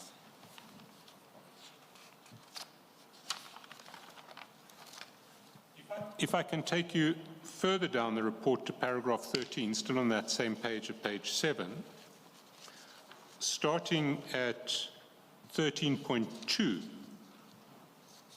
there are a reference to a series of dates, 24 March in 13.2, 13.3, then over the page 13.4, 13.5, 13.6. Those references to March must also be an error because the captain only received this evidence bag on the 24th of May. So it should be May, not March. That's correct, Commissioners. Can we then go to page 6, paragraph 7.2.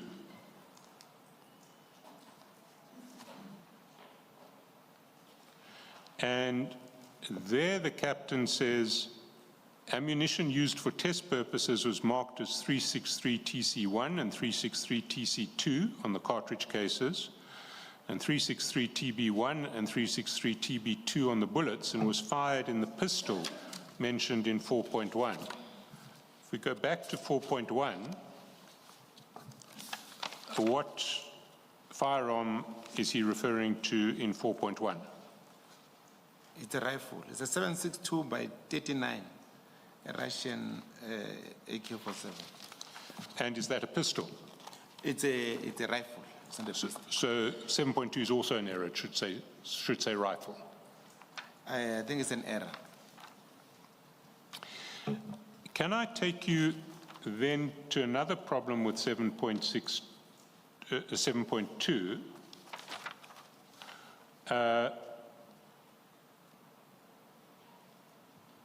If we look at your report, MQM3, and we go to page 22,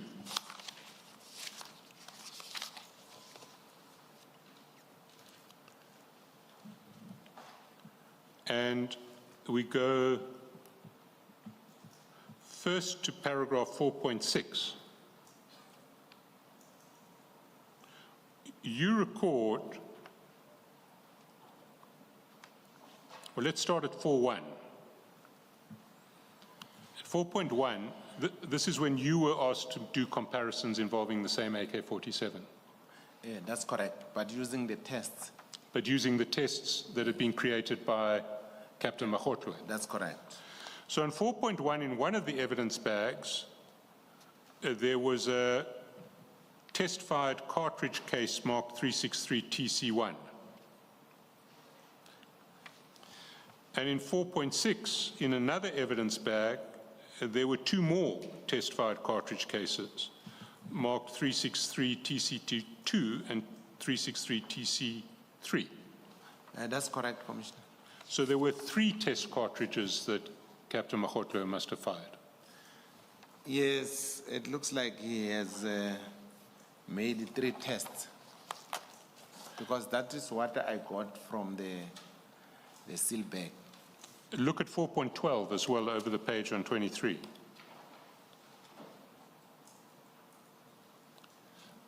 It says 3 7.62 test caliber test-fired bullets marked 363 TB1, 363 TB2, and 363 TB3. That's correct. And that's consistent with what you've just said, that there would have been 3 test firings that he made. Yes, because there's 3 tests for cartridge cases and 3 tests for bullets.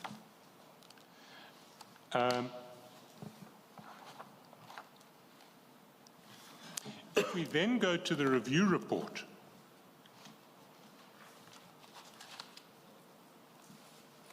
which is MQM7,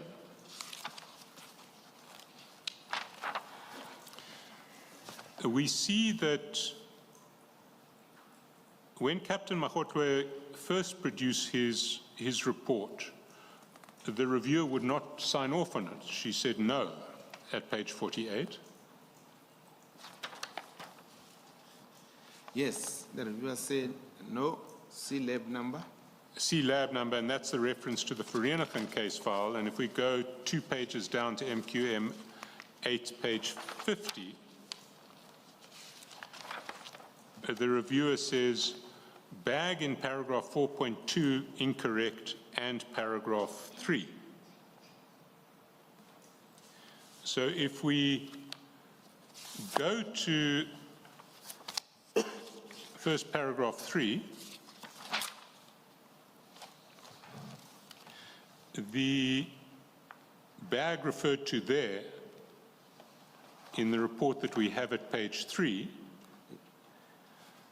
is PA 5500103539. But we know that that number is actually the correct number because we've checked it, and that is MQM7 at page 45. So he did correct that error in his original report before he signed the one that we see at MQM1. That's correct. And, sorry, it's not page 45 at MQM7, it's page 51 at page 51 MQM9 is the bag that matches that number. And likewise, at page 52 MQM10, we have the bag PA 5500103539, which is the correct bag that is mentioned in paragraph, sorry, I've got the numbers wrong. The bag in MQM9 is the right bag for paragraph 4.2. The bag at MQM10 is the right bag for paragraph 3. So those 2 errors were corrected in his report. That's correct. Can I ask, in terms of protocols, when the reviewer says no, should there not be evidence of a follow-up review to check that the errors identified have been corrected? When the reviewer said no, see paragraph so and so, it means that you have to go and rectify the mistake on that paragraph. And when you are done, you have to take the case file back to the reviewer so that the reviewer can check as to whether what she requested that you must do, you have done it. And that's why there it looks like there's a second reviewer. So, sorry, I think you may be referring to page 48. When, yeah, if we have page 48 up. Yes.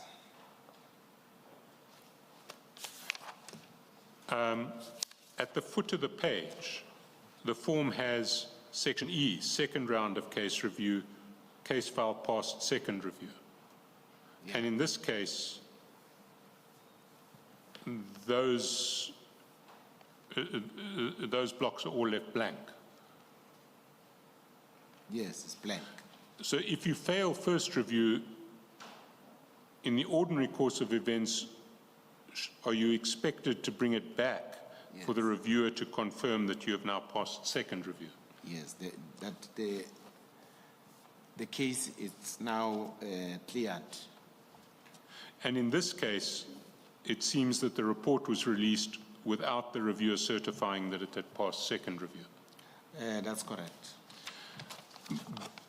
But in actual fact, she would have certified that she probably would have certified that it had passed second review because the mistakes that she identified were corrected. Yes. Another thing, I really don't know. Maybe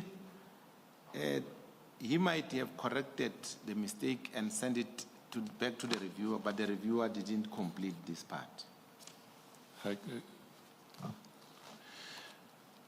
Can I ask, in terms of review,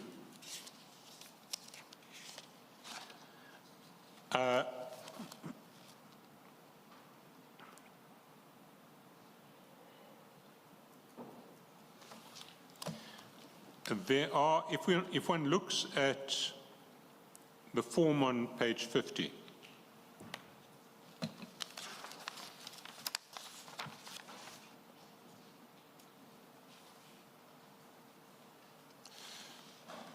the functions that the reviewer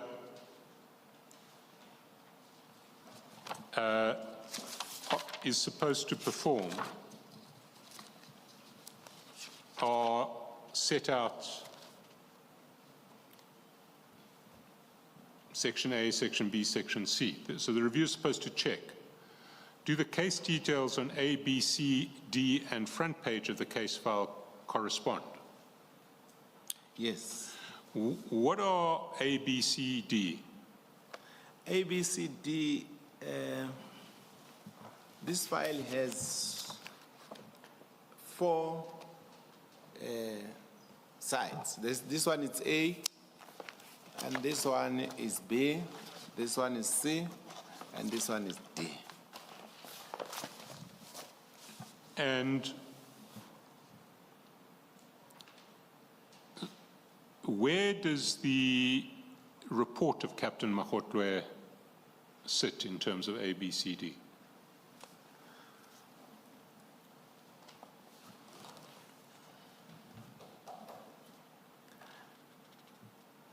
In terms of the reviewer here, I see it has ticked yes. It's a different question. Sorry, Captain. Where would one find the ballistics reports in a case file? Would it be section A, section B? It will be section A. Section A. Yes. So the case details that are mentioned in the report would be case details in section A. That's correct. And the reviewer is supposed to check, do they correspond to the case details in section B, C, and D? That's correct, Commissioner. She says yes in this case, but in fact, in one important respect, they do not. Yes. Actually, it was not supposed to be yes there. It should have been a no there. Yes. Then on the third line, do the dates on A and C correspond? What is C? C is the chain. Is the chain of custody? Yes. That you have received this at this bag, you have sent it to IBs, and then you have closed it on this seal bag.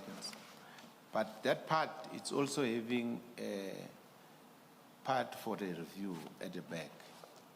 Right. Yes. But there is a problem with the dates in A. The dates in A do not correspond in all respects with C because there are all of those references to March, which were before the chain of custody even started. Yeah, that's correct. So this should also have been ticked no. Yes. Then if we go to section C of this report, of this sheet, do the findings on the worksheet correspond with those on the case file report? No. They don't, because as you've pointed out, the worksheet linked the 15 AK-47 cartridges to the AK-47, but because of that error in 10.2, That's correct. it wasn't there. So that should also have been marked no. So the reviewer, in fact,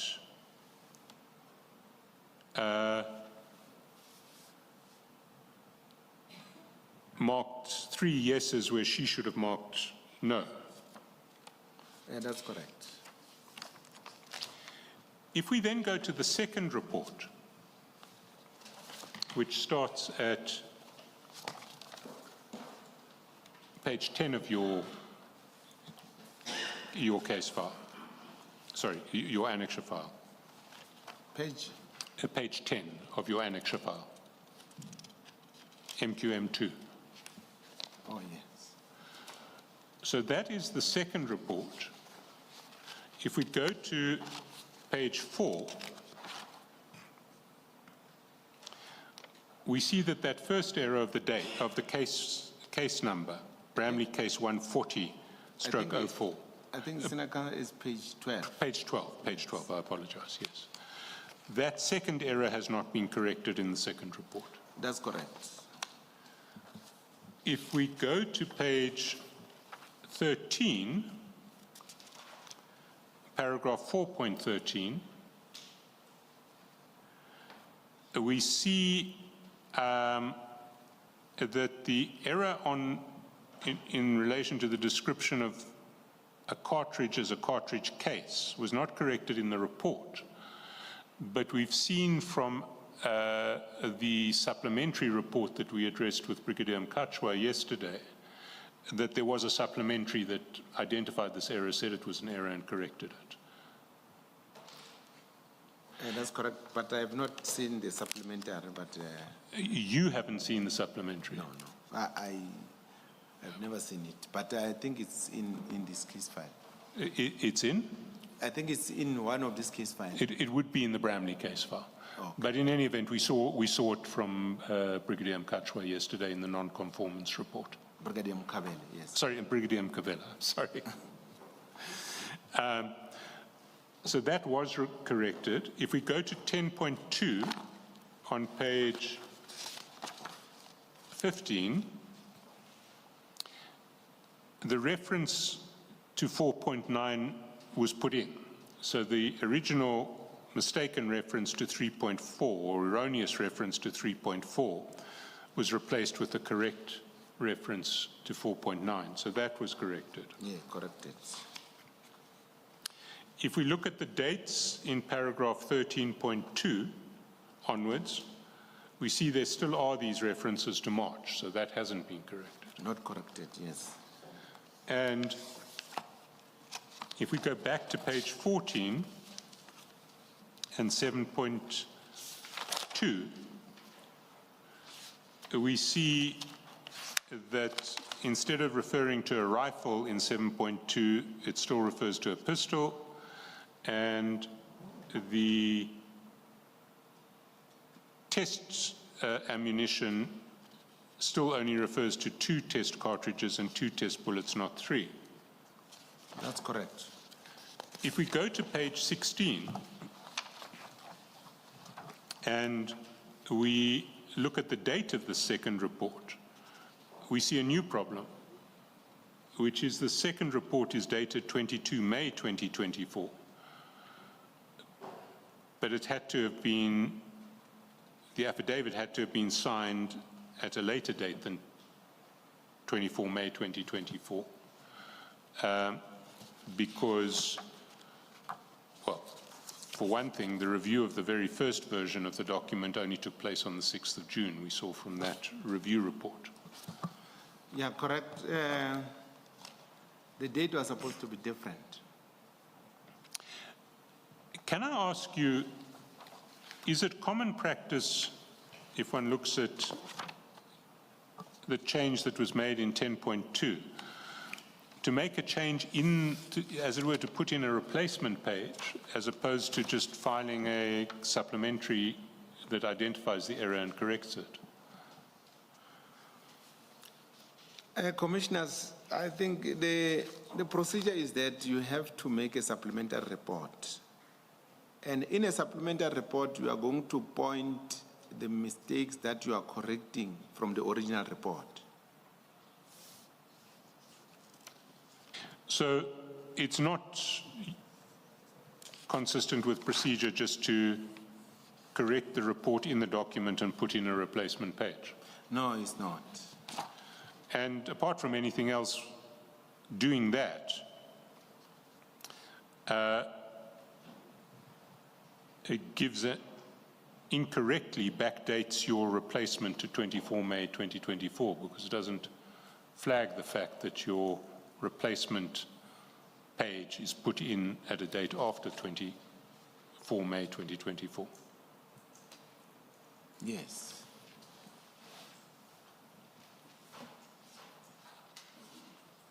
Mr. Chaskelson, it does not appear to me that this is a replacement page. It seems to me that it was signed much later, so they did not swap page 9 for page 17. If you look at the last signature and where it is, it doesn't seem like it's the same page to me. Commissioner, the last signature. So if you compare page 9 with page 17, It's a different. It's the yeah. same. It's the same commissioner, but a different. if you look at where the signature appears, it's not the Yes. same page. So one cannot say you've simply inserted the old page. What they did is when they did the second report, they backdated it. They That's what backdated it the second. looks like. I understand your point, and I fully accept it, Commissioner. Captain, just to put the Commissioner's observation to you, if one compares page 9 with page 17, page 9, which is the signature, the Commissioner's signature on the first report, Okay, page 9, yes. with page 16, one sees that firstly, the signatures are slightly different. So in the signature at page 9, it says Masha, and I can't read the second word, the third one seems to be Samuel. Kwena, I think it's Masha. Kwena Samuel. Yes. Masha Kwena Samuel. If we look at the signature on page 17, it's Masha KWS. That's correct, I see. So these are two different affidavits, and the one in the second report appears to have been backdated to 24 May 2024. Yes, I think this is a good observation. We didn't see it. Mr. Chaskelson, perhaps it's also fair to put to you, Captain, that having noted that the signatures are different, it's also possible, until Captain Makhotlwe explains, that he just reprinted that last page and went to a commissioner. So instead of backdating, he may well have reprinted from his old report and then went and got the commissioner to commission. Yeah, no, There's that possibility. That's a possibility, Commissioner. Thank you. Chair, I see we've reached 1 o'clock. It may be a convenient time to break now. Seeing that we started late, how much longer do you think the witness is going to be? If not too long, we could sit until the witness is done. I don't think we're going to be more than another hour, but we won't be. It's not 5 or 10 minutes. It's.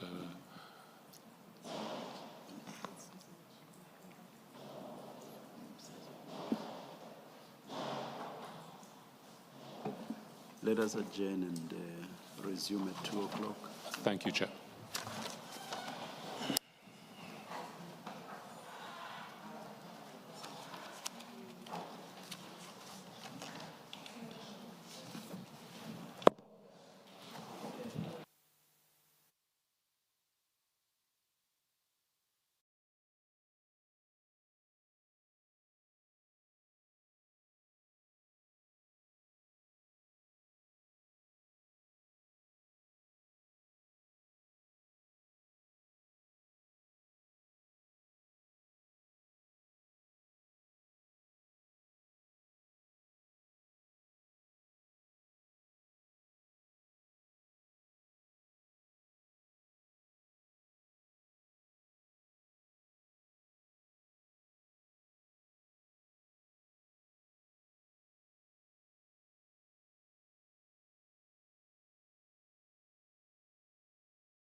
Paragraph 4 now refers to the correct case number, the case number that's been on the evidence bag since day one.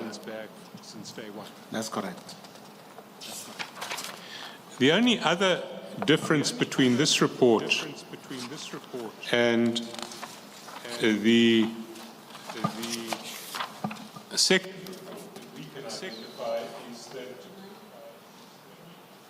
the only other difference between this report and the second report that we can identify is that the signatures, again, are different.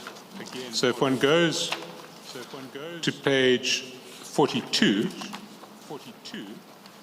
and looks at the signature of Warrant Officer Makgotwe on page 42, that's not the same signature. It's a new signature when one compares that with page 16. And if one goes to the Commissioner's signature on page 43, that also is, a different signature to the one that we see at page 17. Will you confirm that? I confirm, Commissioner. I confirm, Commissioner. And yet, the third affidavit again is backdated to 24 May 2024. That's correct, Commissioner. That's correct, Commissioner. Now, you've earlier testified that the correct procedure, if Captain Makgotwe wanted to remedy the error in his first two affidavits in the reference to the case file in paragraph 4, was to prepare a supplementary affidavit. That's correct. I want to put to you that the problem about not doing a supplementary affidavit is twofold. The first is it looks like there never was an error because one has backdated the third affidavit to 24 May. So it looks like this has been what he's saying. He has said all along. What's your comment on that? Do you have a comment on that? Would it not be accurate that if the reader has only the latest version? That is correct. Yes. That is correct. Yes. Obviously, if the reader has all three versions, the reader would see that this is a work in progress.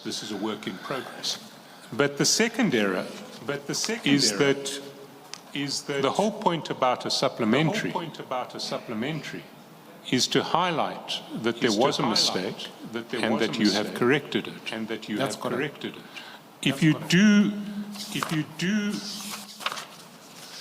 this version of rewriting your affidavit and backdating it to the date of the original affidavit, you are concealing the fact that you made a mistake and have now corrected it to the reader who only has this document.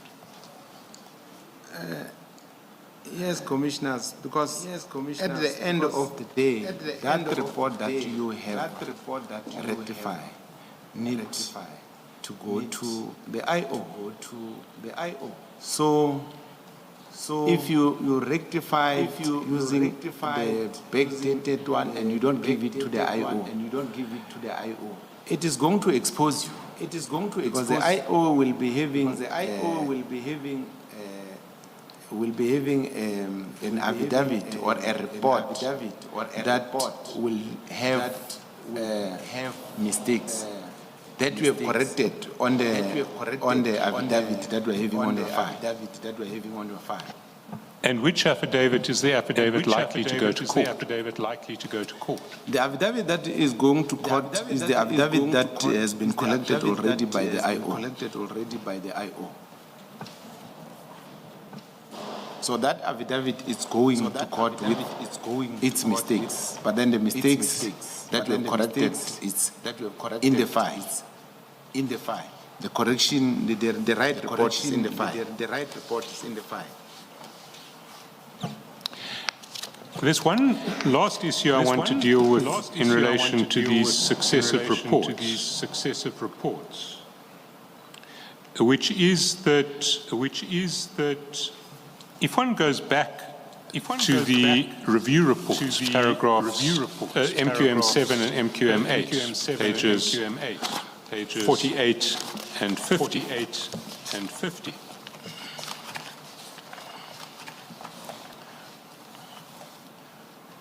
If one doesn't submit your corrected report to the reviewer for recertification. No, sorry. If you submit a report to the reviewer says correct these errors. And you then take it away and hand over the report to the investigating officer without sending it back to the reviewer. Sorry, so assume that scenario, which is what appears to have happened here.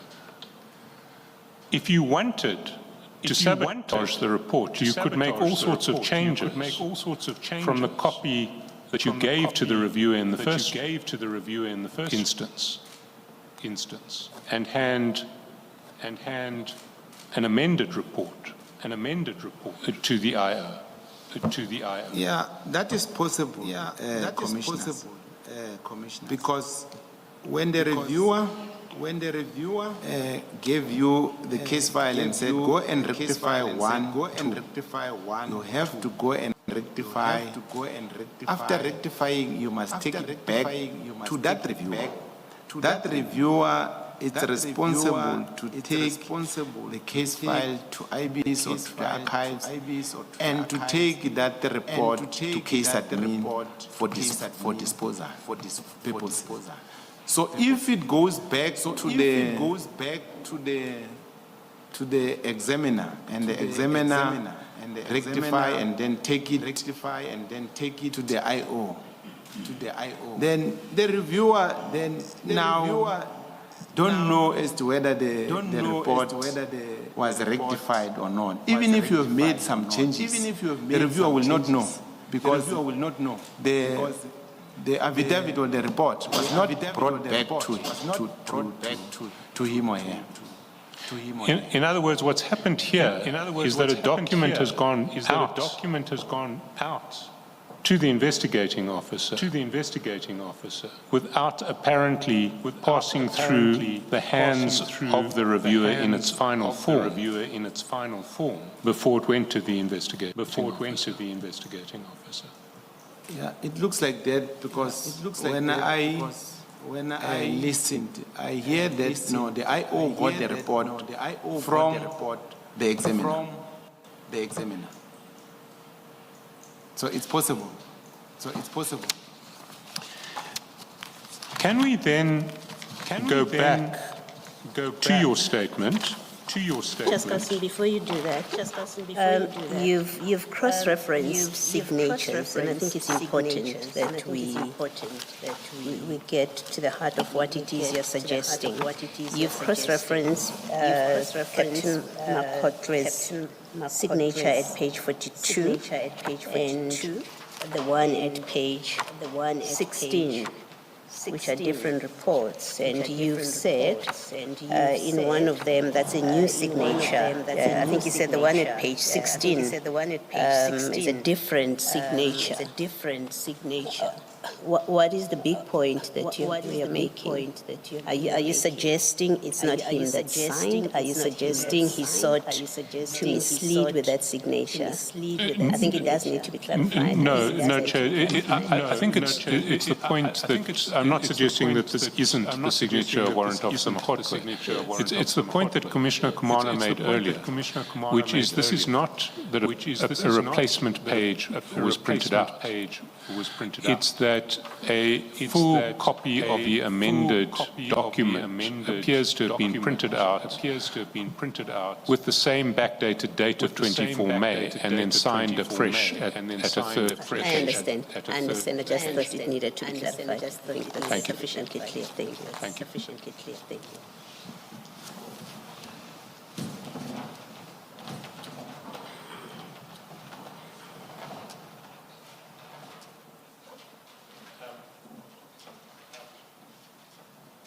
Captain, we've taken a long detour before getting to your report. But we're getting there now. So if you can go back to page 3 of your statement.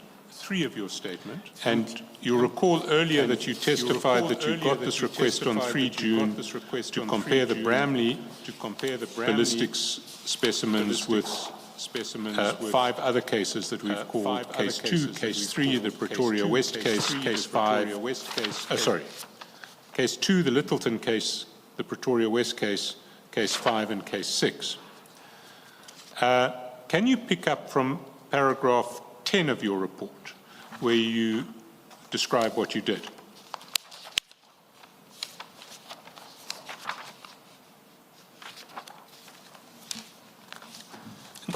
Sorry, not of your report, of your statement. Paragraph 10 of your statement.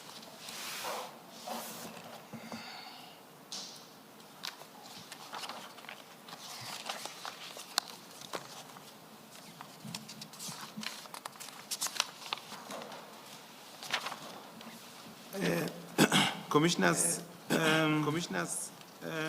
I have performed,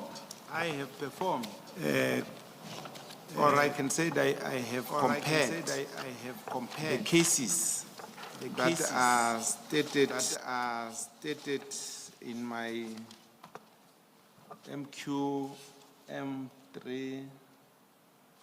MQM3.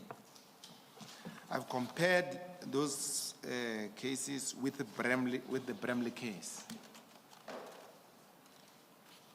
and to go through what I've done. I'll take you to your report in a minute, but just to give a broad outline of what you did, where you did it, and what you found. I have been asked by one of the sergeant through a request letter to compare the 5 cases stated on my statement. And where were you stationed at the time? I was back in Silverton from KZN. And what test exhibits did you use for your analysis? The test exhibits are the tests that were performed by Captain Mkhotlo from the Bramley case.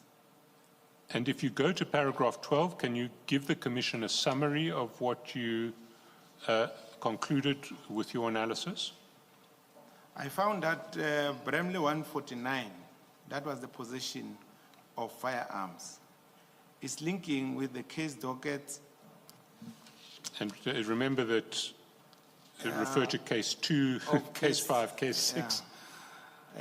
It's linked with 5 case dockets.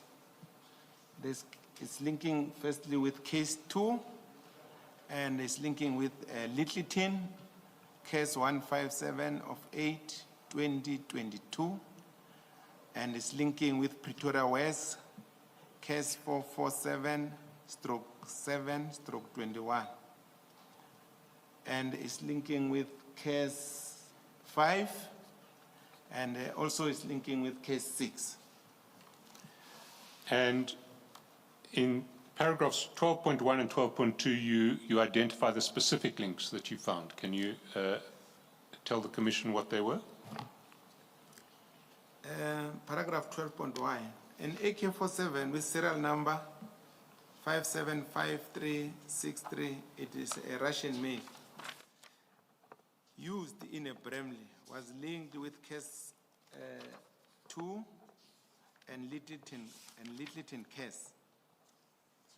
My comparative analysis, same rifle previously identified in the Bramley was also used at the case 2 and Littleton crime scenes. So what it means is that the AK-47 that was tested by Captain Mkhotlo is linking with the crime scene of Littleton and case 2. And in relation to the 9mm conclusion at paragraph 12.2. There's a pistol.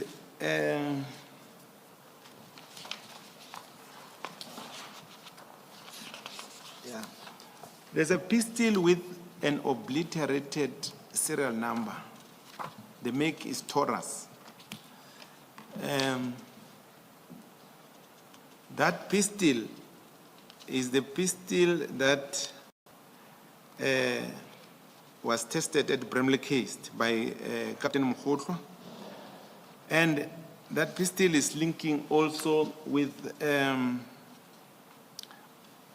Pretoria West case, and is linking also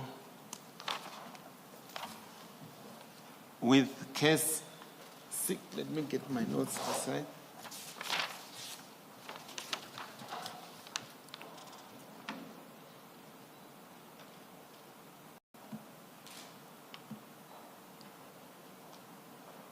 Yeah. That pistol is linking with case 2, and it's linking also with Pretoria West, and it's linking with case 5, and it's linking with case 6.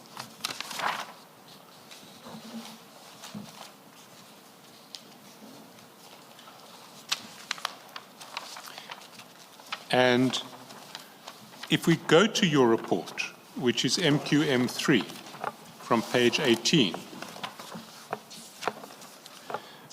can I ask you to explain the detailed conclusions that you reach that sets out, I mean, you've just given the summary conclusions, and they are set out in your report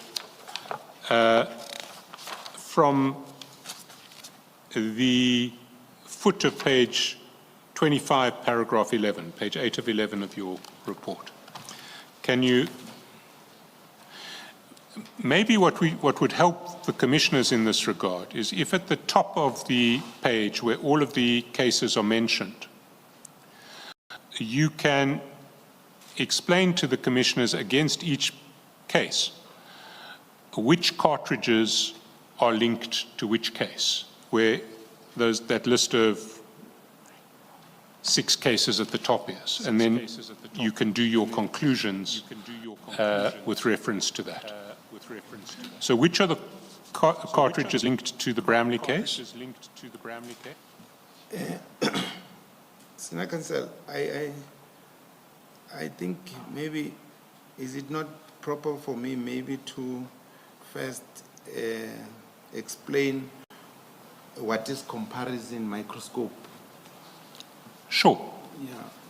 So that please do, yes. So that the commissioners can follow. We got an equipment in the laboratory called comparison microscope. Comparison microscope consists of 2 microscopes that are connected together by a prism bridge, where a binocular eye is fitted, and through that binocular eye you can be able to view both specimens simultaneously.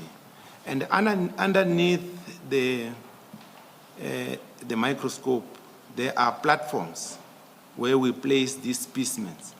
These platforms are adjustable. And there's a light that we use for illumination purposes. So we place the exhibits in both platforms, and then you look on the binocular eye, and then if it is positive, what you see on the left must be able to see on the right. If it's negative, what you see on the left, you'll see something different on the left. So that is how the microscope operates. So just to explain the findings that Senior Counsel said I must. In 11.1, but Senior Counsel, I said if maybe the commissioners next to Bramley, they were supposed, maybe they can put, because the exhibits there is 4.1 to 4.12 on Bramley alone. And then on case 2, is 5.1 to 5.2. On Littleton is 6.1. On Pretoria West is 7.1. On case 5 is 8.1 to 8.2. On case 6 is 9.1 to 9.2. That is important for the understanding of these results. So, 11.1 says the cartridge cases mentioned in 4.1 and 4.5, 4.1, 4.5, 4.6. Those exhibits on 4.1, 4.5, and 4.6, they are from Bramley case.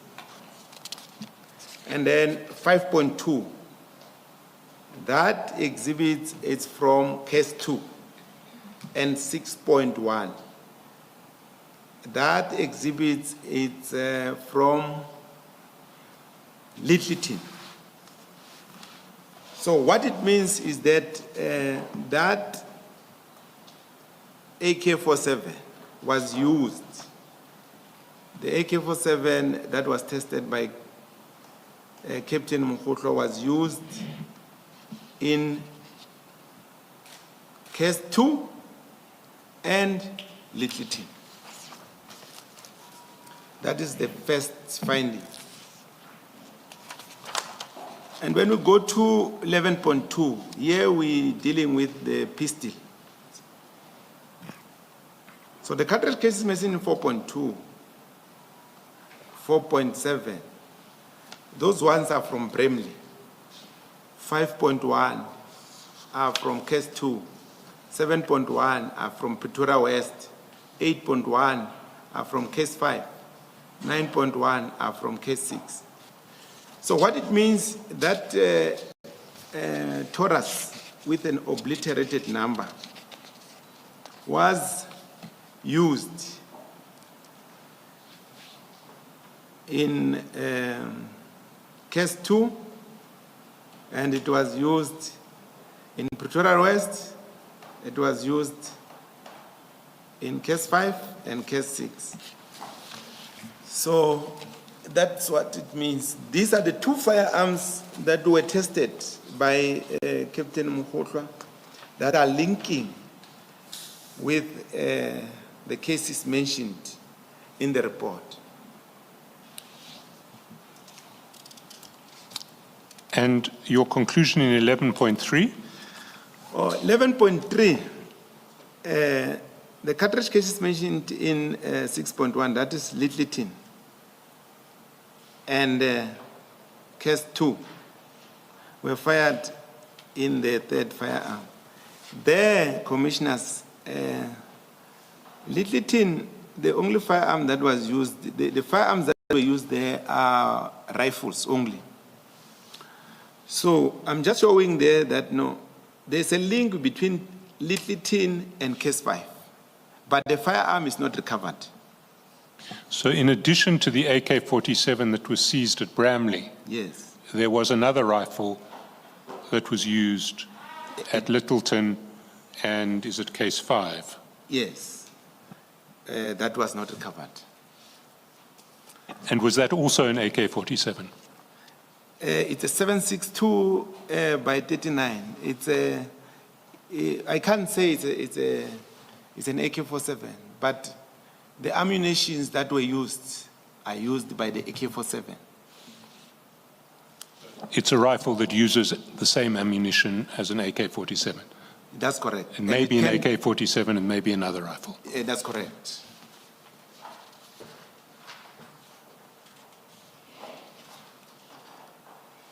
So 11.4, there's a bullet, the bullet mentioned in 9.2. 9.2 is case 6.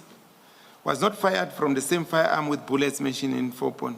There I was checking the bullet that I have received at case 6 with the bullet, with the test bullet that were made by Captain Mkhotlo for Bramley 149, and it's negative. It happens to be like the bullets were not fired in the same firearm.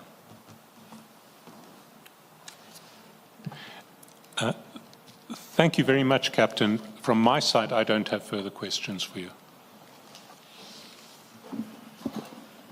Just one question, based on what was said by Brigadier Kabela yesterday. I hope my recollection is correct. In your testimony today, you say that you used the same test, I don't know whether cases or projectiles, but those that were fired by Captain Makgotle, you used them to do your own tests. Yes, Commissioner, I've used the tests that were made by Captain Makgotle, test of bullets and test of cartridge cases. All right, thank Yes. you. If I understood Captain Kabela correctly, he said that to do a proper test, you must fire yourself, that is, fire into the tank and use what you have fired. And he said something like to use someone else's test bullets and test cartridges would not be proper because you aren't quite sure of the circumstances relating to how that other person did the shooting or firing. I hope, again, that my recollection is correct. Commissioners, what is happening is that when a firearm is brought to the laboratory, the person that is going to be assigned to examine that firearm will test that firearm. And the tests are going to be put on that case file. One of the tests will be sent to IBIS just to be put on the database. But the tests that are on the case file, any comparison with other cases, because the firearm now will be sent back to the station, and then from the station will be sent for destruction. So if an IO said, please compare this case with this firearm, he's not necessarily saying that you must go back and look for that firearm. He's saying that you must compare it with the tests that has been made when the firearm was initially brought to the laboratory. So it is incorrect. It is incorrect what he said, if he did say that. Also, to be sure that you are comparing apples with apples, you must use the very same bullets and cartridges Yes. that were ejected when the tester or the analyst did the original test. That's correct. Okay, thank you. And those tests after, they put them on the seal bag. So their integrity is unquestionable. Can I ask, Captain, would those test cartridges and test bullets still be sitting inside the Bramley forensics file? That's correct. And could you find them, without opening that bag, could you Yes. find them and possibly show them to the commissioners? Yes, I can.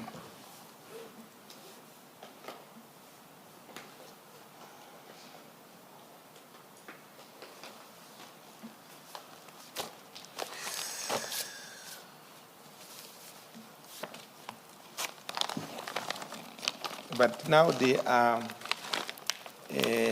mixed with the 15 cartridge cases that were picked on the crime scene.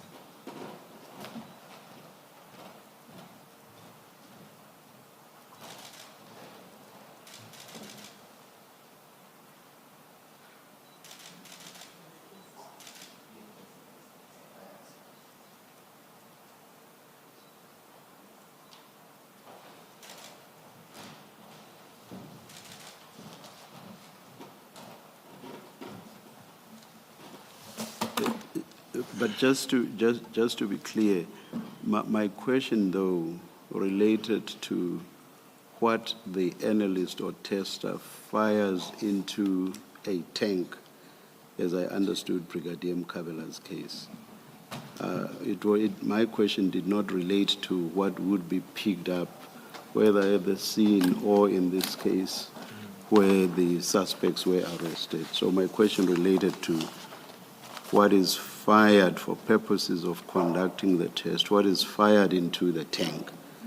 I'm just clarifying that that's what my question related to. Yes. Thank you, Captain. Captain, early on in your evidence and in your statement, you describe your role, and this you find in paragraph 3 of your statement. Firstly, what I want to clarify is that description of your role. Is it your role as a senior forensic analyst, or is your role in the PKTT as a senior forensic analyst in the PKTT? No, senior forensic analyst is my job title. But I was deployed to go and work in KZN and do the linkages of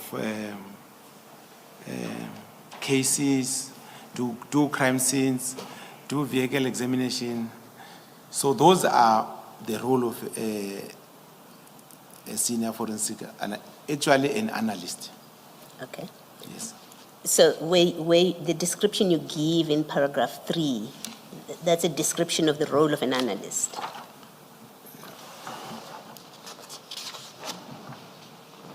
Yes. All right. Does then that include even the last part in that statement, in that paragraph where you say, I think from the 4th line, right, the extreme right, you say the sentence that starts there, it says, given the technical complexities of ballistics, I also present my reports to investigating officers to explain the findings and guide their inquiries, including the identification of specific firearms that should be sought. And my specific question really is to the part where you say you guide their inquiries. Is that what a forensic analyst does in the normal course, or this is something that you do now that you're within the PKTT because you're part of that team? Actually there, I think it's just guiding investigations.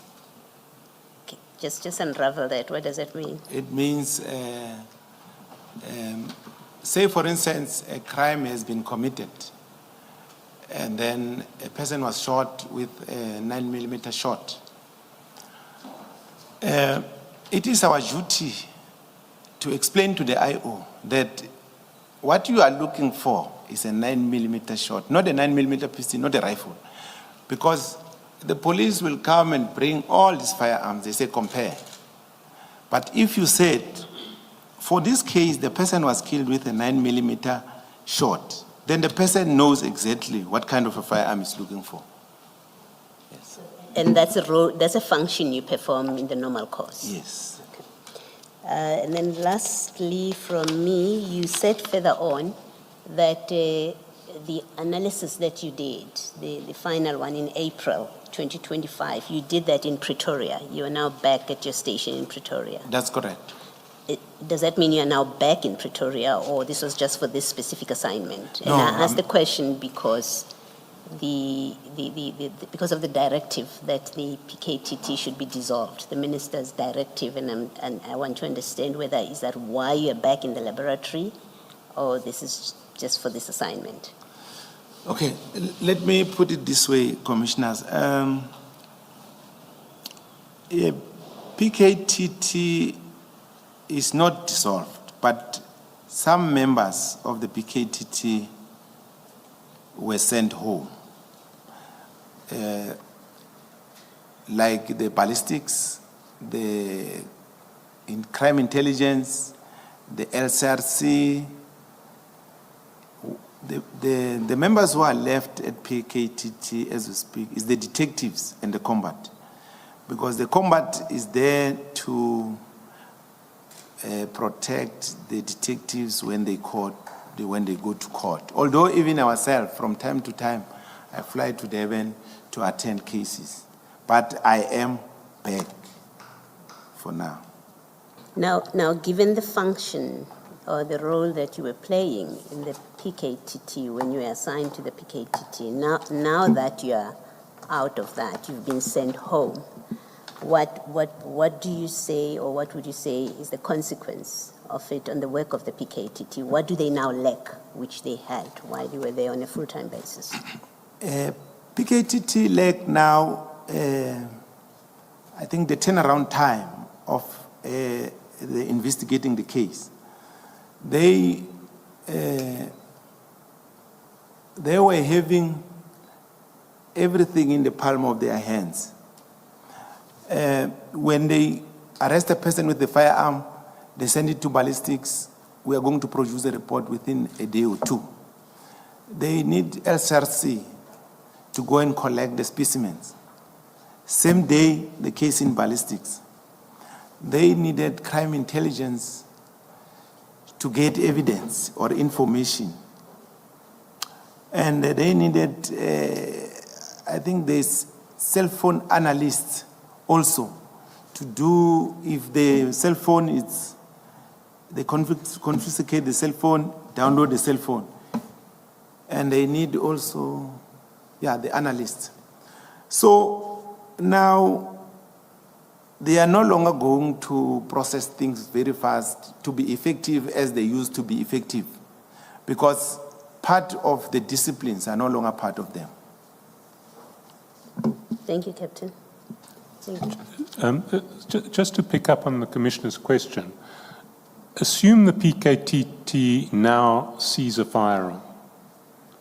What's going to happen in terms of the ballistics examination process? They want to know, is this firearm linked to any of our matters? How will they proceed now? When they're now, meaning that they'll just have to take the firearm and send it to Amazimdot and wait for the report. And that can take time, but they can ask that, please prioritize this firearm. But then they will be asking, because there will be no people who are designated to do that firearm and give them a report at the same time. Thank you. Thank you. I just have one question. I'm looking at Brigadier Mkabela's statement. You may not have it with you, so I'm going to read a section where he deals with how a ballistic analysis is conducted, just so that I understand what your role was in this process. In 24.5, he says the assigned analyst will complete and sign the comparison microscope results form to document the findings/results from the comparison microscope. And then in 24.6, so I'm trying to understand if what you do is what is set out in 26.5, 24.5, or 24.6. This is what he says in 24.6. An independent analyst will also conduct an independent microscopic verification on the same samples and exhibits. The independent analyst will then complete and sign a comparison microscope verification results form. Is that more or less what you did, or is it something different? Yeah, it's more or less what I did in this case. Yes, because I didn't want to confuse that with what the earlier analyst does. So I just needed to be clear that what you do is more or less the independent microscopic verification. Yes. Commissioners, because I was the one who was analyzing or was doing a microscopic comparison, I have compared. After comparing, then I have signed the form that the brigadier is saying it must be signed. But then after that, there must be an independent person whom I'm going to give the very same file and say, no, go and do verification examination on this.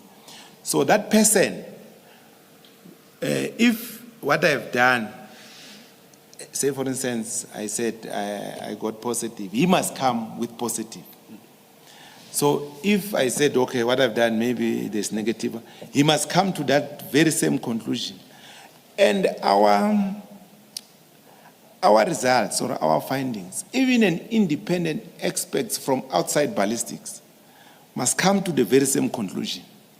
And it happens time and again, especially in KZN, they used to challenge us and said, no, we need the case file. We have our own ballistics expert. We are going to give it to them, but we are not just going to give the file to them. We will be with them. Then they will have their own mic, and then they are going to do a microscopic examination. They must come to the very same conclusion. They being the accused persons? No, who are they that are asking for no, their own? The defense usually have their own ballistics expert. Yes. So that person, when he's given the very same file, that person must come to the same conclusion that we came to. Yes. Thank you. Thank you very much, Captain. Thank you, Chair. We don't have a further witness today. This is the end of this little ballistics chapter. Tomorrow's witnesses will deal with the arrest of Mr. Molefe. Thank you. Let's adjourn until 9:30 tomorrow.